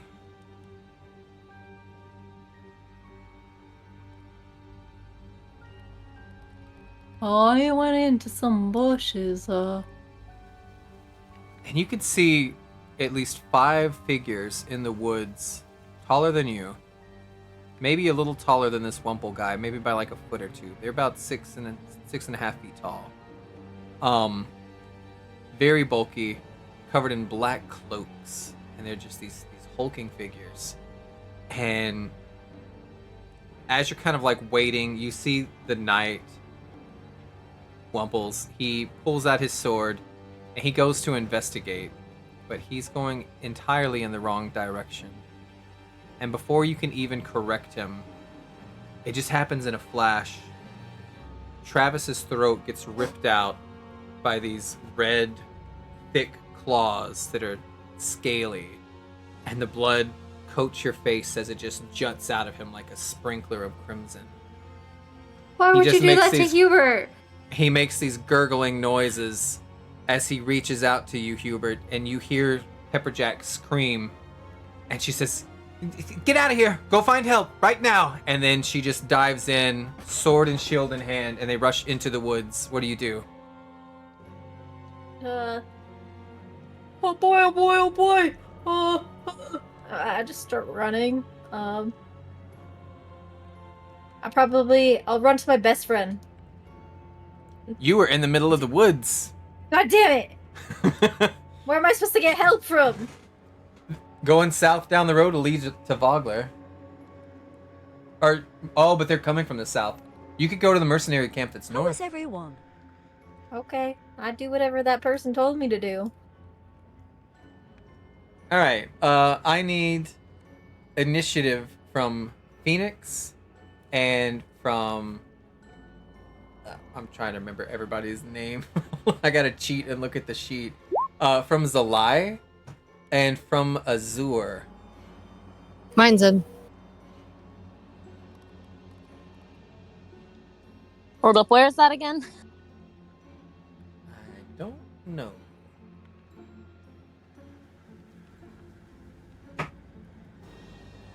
Is it one of the skills?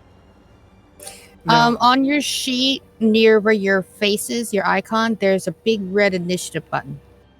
Oh, okay. Just roll regular? Yep. Okay, thank you. No problem. It took me a second to find it too.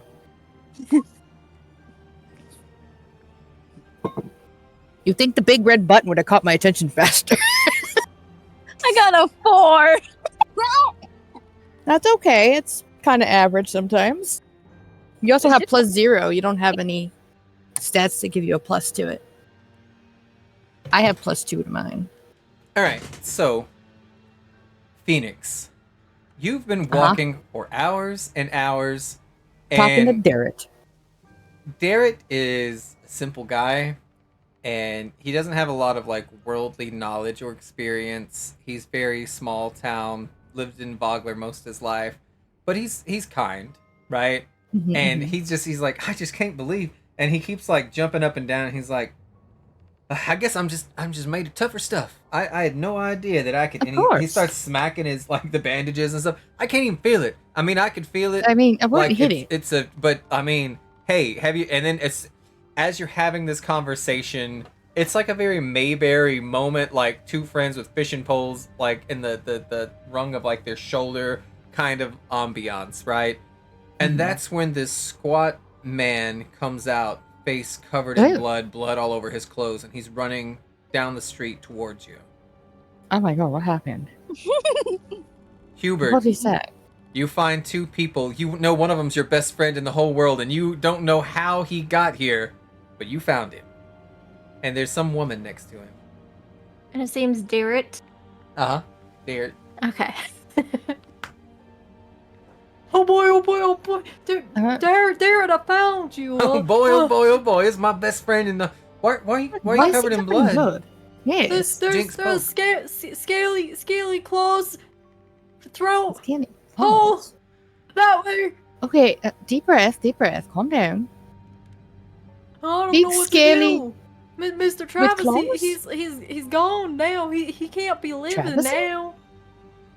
Right, What? Derek grabs his wooden sword and he's like, "You point me at him."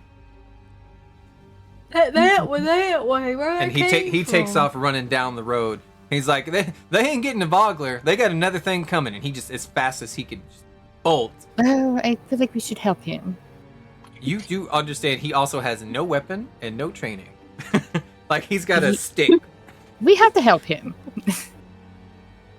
Why don't Tasha. we both go help?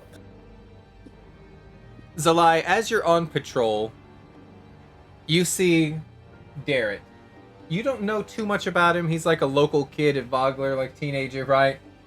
And he passes you and the little kinder that you have in your arms. He's like, "It's an emergency. There's some kind of bandits that are killing everybody on the road." And then he runs right past you. What do you do? Yeah, I grab my money and I run after Darrett. Are you going to carry the kinder with you? No. Alright, so, Phoenix, you and Hubert, if you're following Darrett, you see this Goliath, this giant woman with the blue, which you guys know from your histories, kind of who each other is.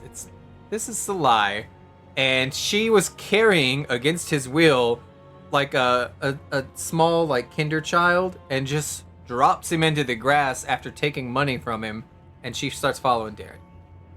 She just robbed from a kinder. What the heck is going on? We better follow, I guess. You are again, by the way, mister? Oh, I'm Hubert. Hubert Pleasure, Humpleberry. Hubert. I'm Phoenix. Why don't we try to catch up? Why, are you the one who had those elephants follow you to a safer place? Okay, let's go. Okay. And she's like thinking to herself, what elephants? What safer place? What?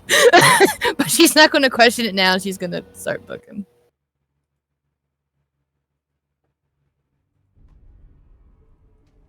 All right. Now, Hubert, I need you guys to roll initiative again. It didn't stick. That was just for the social order of meeting each other. And Azur got the lowest, so she'll come in last. Was there a scene change? There was just now. Okay, I still have a black screen. I think it's because you took me off the Raven for the tower. Oh, yeah. All right. Let me see. Open. Aha! I rolled one higher this time. Wait, I wasn't supposed to. Was I supposed to do it? Yeah. Yes. You didn't say my name the first time. Well, you're in it the now. first time you weren't supposed to. All right. Can you see the scene transition now? Not yet. Let me refresh. Still a black screen for me too. I see it. Oh, this I token see doesn't have it. vision. I didn't save the vision. Ah, now I see. Whoops. I clicked fresh as Suddenly, it. see? I can see clearly now. The vision's there. Dang it! Almost I think right. I was gonna jinx you for a soda. This is the scene that everybody sees. Oh my god. Wait, is Zura included in this? No, I don't think you're there. Okay, It's almost. Phoenix, Hubert, and Zolai. Alright. You're a crow. You're the 3-eye crow. You're just watching. Everybody, look at this vision right here. Can you see that image? No. Yes. This is what you're coming across. As you're running down the road, which I don't have Garrett on here There's yet. 2 of but them? please- 3. There's one in the background. There's Oh, there is more. 3 of them. How? There's actually 5 of them, but there's 3 in the picture. Wait, no. I see 4. 1, No, I see 5. 2, 3, 4, and 5. I They're believe actually he there. was there, and then you two were kind of behind. Alright, so coming down the road, you hear a quivering scream from around the next corner. And Oh. it's a young woman, and she's saying, "Somebody, please, help, help!" And then she starts gurgling as you watch as they ram a pike right through little Pepperjack's throat. Oh, Derek God. is quivering right now. He is stunned and stopped in the dirt road. He's got his wooden sword at his side. Zolai still needs initiative. Oh, yeah, it's a lie. Well, I did initiative. I'm getting it.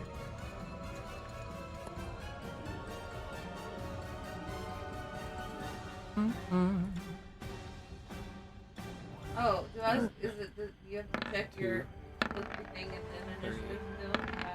Oh, why are they all getting such high rolls? Oh, no. Oh, no. Yes, Manage. Tasha. And I don't then, like this. I don't like this. It's up to Tasha first. Oh, Okay. goodness. now, Stupid. they haven't noticed you yet, but none of you have decided to be. We're not in the initiative yet. That's if things go sour. What is your plan of action right now? What are you trying to do? We can't fight 5 things. Were they trying to bring this food to the festival? Yeah. Right? So Hubert would probably go up and be concerned about the food. Why are you guys destroying everybody and all the food? We were trying to bring that food to a festival. Where would you like to move, Hubert? You can freely move for like 6 seconds. I don't see his token. What? You're up here. Oh, okay. I didn't go up. I didn't scroll up there. I'll just, I'll just run up closer. Like, here. Can Phoenix try to stop him? Maybe here. What would you do to stop him? I would try to grab his shirt, like, no, don't wait. All right, I need you to make I need you to make an athletics check, and then Hubert, you can either make an athletics or an acrobatics to avoid being grabbed by her. You have to beat a 2. My acrobatics is +2, Well, yeah. but my athletics is higher, so. Oh no. All right, so you grab for him, and you just get just a air. little bit of his shirt, and then it's gone. It's nothing solid, and it's too late. And you watch as all 5 of them turn their attention to Hubert, and then like here's some little, I don't know about showing their pictures, and then this. Oh, I actually have better pictures of some of these. Hold on.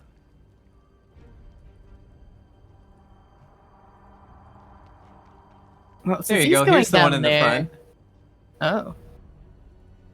And then this one looks even crazier than them. This is the one in the back. This is the one that Hubert saw flying. They all start speaking a language that none of you understand. It's just very archaic and very scratchy and just. And Derek so Highwater. It sounds just like Travis. Yeah. And Derek Highwater runs next to you, Hubert. And he's like, he looks at you and he just gives a nod, even though he's fucking shaking right now. He says, y'all better give that food back, like Mr. Hubert says, or you're under arrest. Phoenix gonna look at Zola and like, are we going to hide or are we going to join them? Zelaya is already running. Towards him or away? I guess I see you dragging the answers token. that. Oh, okay. I don't think this is a good idea. And- She's really hesitating because she wants to help, but she's like, "There's 5." There's 4 of us. We got this. Phoenix, I need you to make a. Actually, everybody make a perception check real quick. Perception.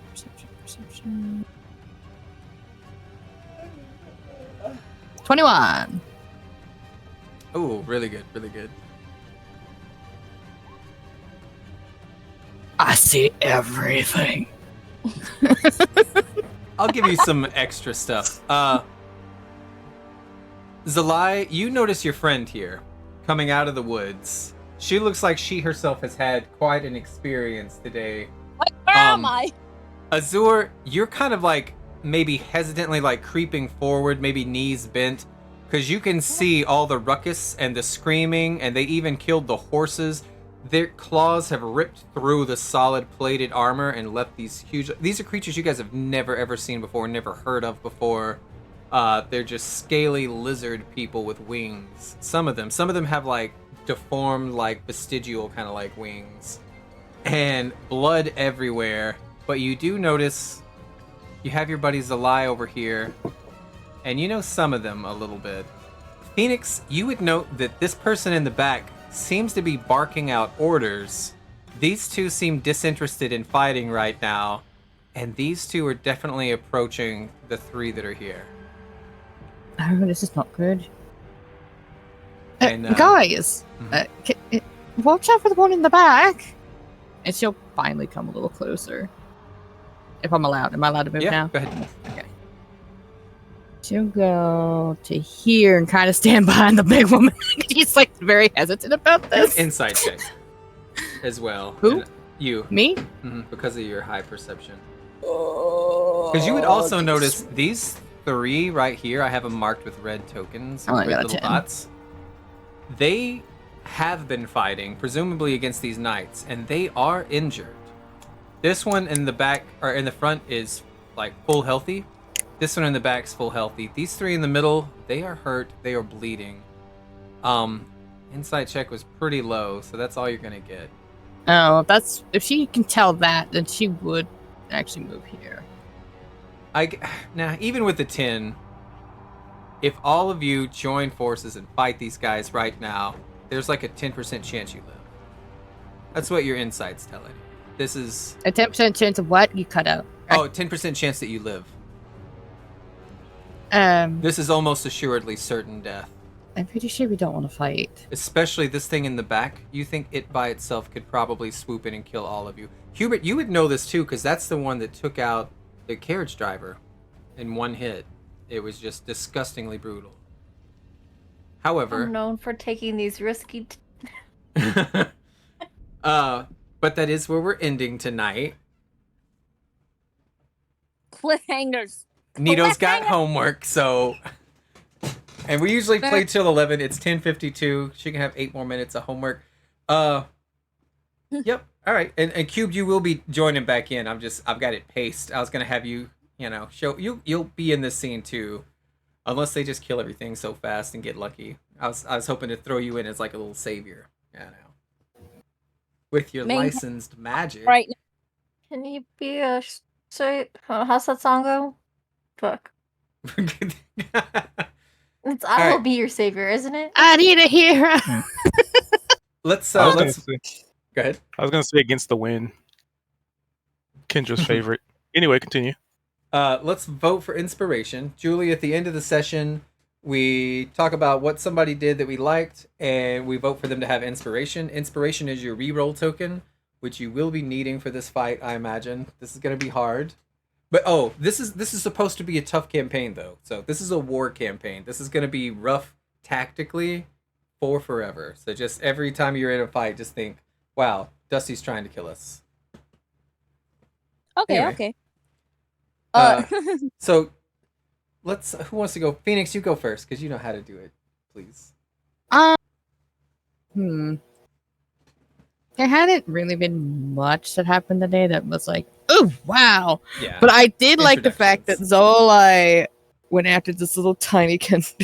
Like, give me back my money. So I'll vote for Zola. All right, one for Zolai. Zolai, who do you vote for? That way it immediately breaks up any ties.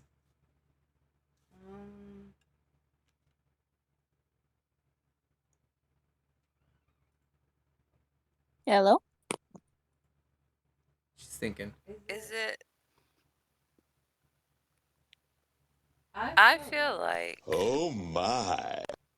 Hubert just was ready to jump into the fray. No, this is Patrick.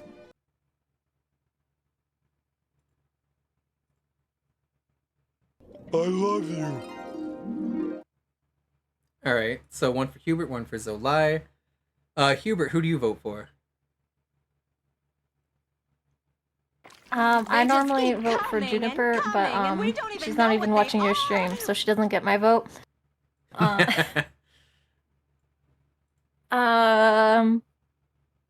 But yeah, Zolai. I agree. Chasing the little chubby monkey. That's cute. That's great. I wish I could vote for Travis. R.I.P. But Zolai's got it. Travis is dead. What would he use it for? Exactly. All right, 2 for Zolai, 1 for Hubert. Julie, who are you voting for? Phoenix, 100%. Aww. It felt their actions towards the NPC were very genuine, and it felt like I was actually listening to like an audiobook. Aww. Why are people on? All right, But, and then yeah. Cubed, you have last vote. I think Hubert, because he's just endured Why would you quite a do bit that? of emotional damage. Emotional damage. Yeah. All right, so that's a tie between Hubert and Zolai. Julie, you were the only one that didn't vote for either of those, so you have to be the tiebreaker. Uh-oh. Do you want to give your mom the special inspiration? Favoritism. Instant Nepotism. favoritism. Or do you want to give it to Hubert? Who do we want to reroll during this fight, especially? Honestly, give it to Zola. She's gonna hit the hardest. She's the You hardest. don't know that. Oh, we know that. She's massive. She's gonna To be like fair, annihilate. Hubert, She's a knight. What do you mean? Hubert doesn't So- even have armor yet. I just gave him like he's in fisherman clothes right now. It's like what Phoenix is good at. She's gonna hide. Don't give it to Phoenix. In that sense, Thanks, long I'm way. not sure. so I'll vote for Zolai. Alright, you know, add inspiration to your sheet. Whoop, whoop. Good luck finding out how. Oh, her sheet's different than all of ours too. Good luck. Good luck. Oh, Yes, yeah.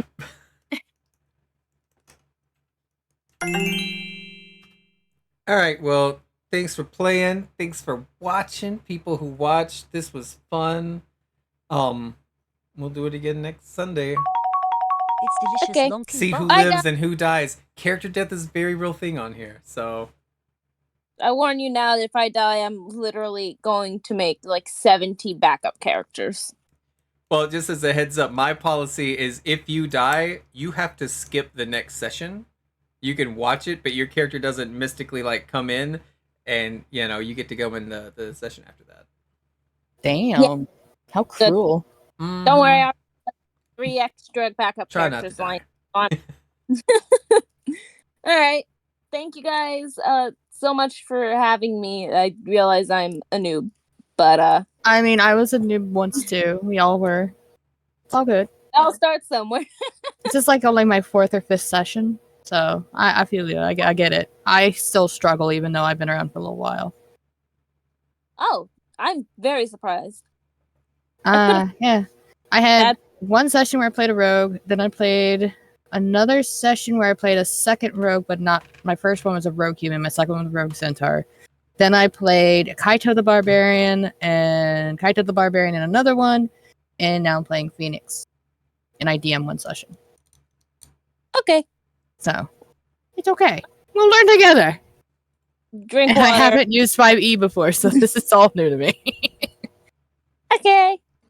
It'll Drink be fine. water, eat good food. Keep your seatbelts on.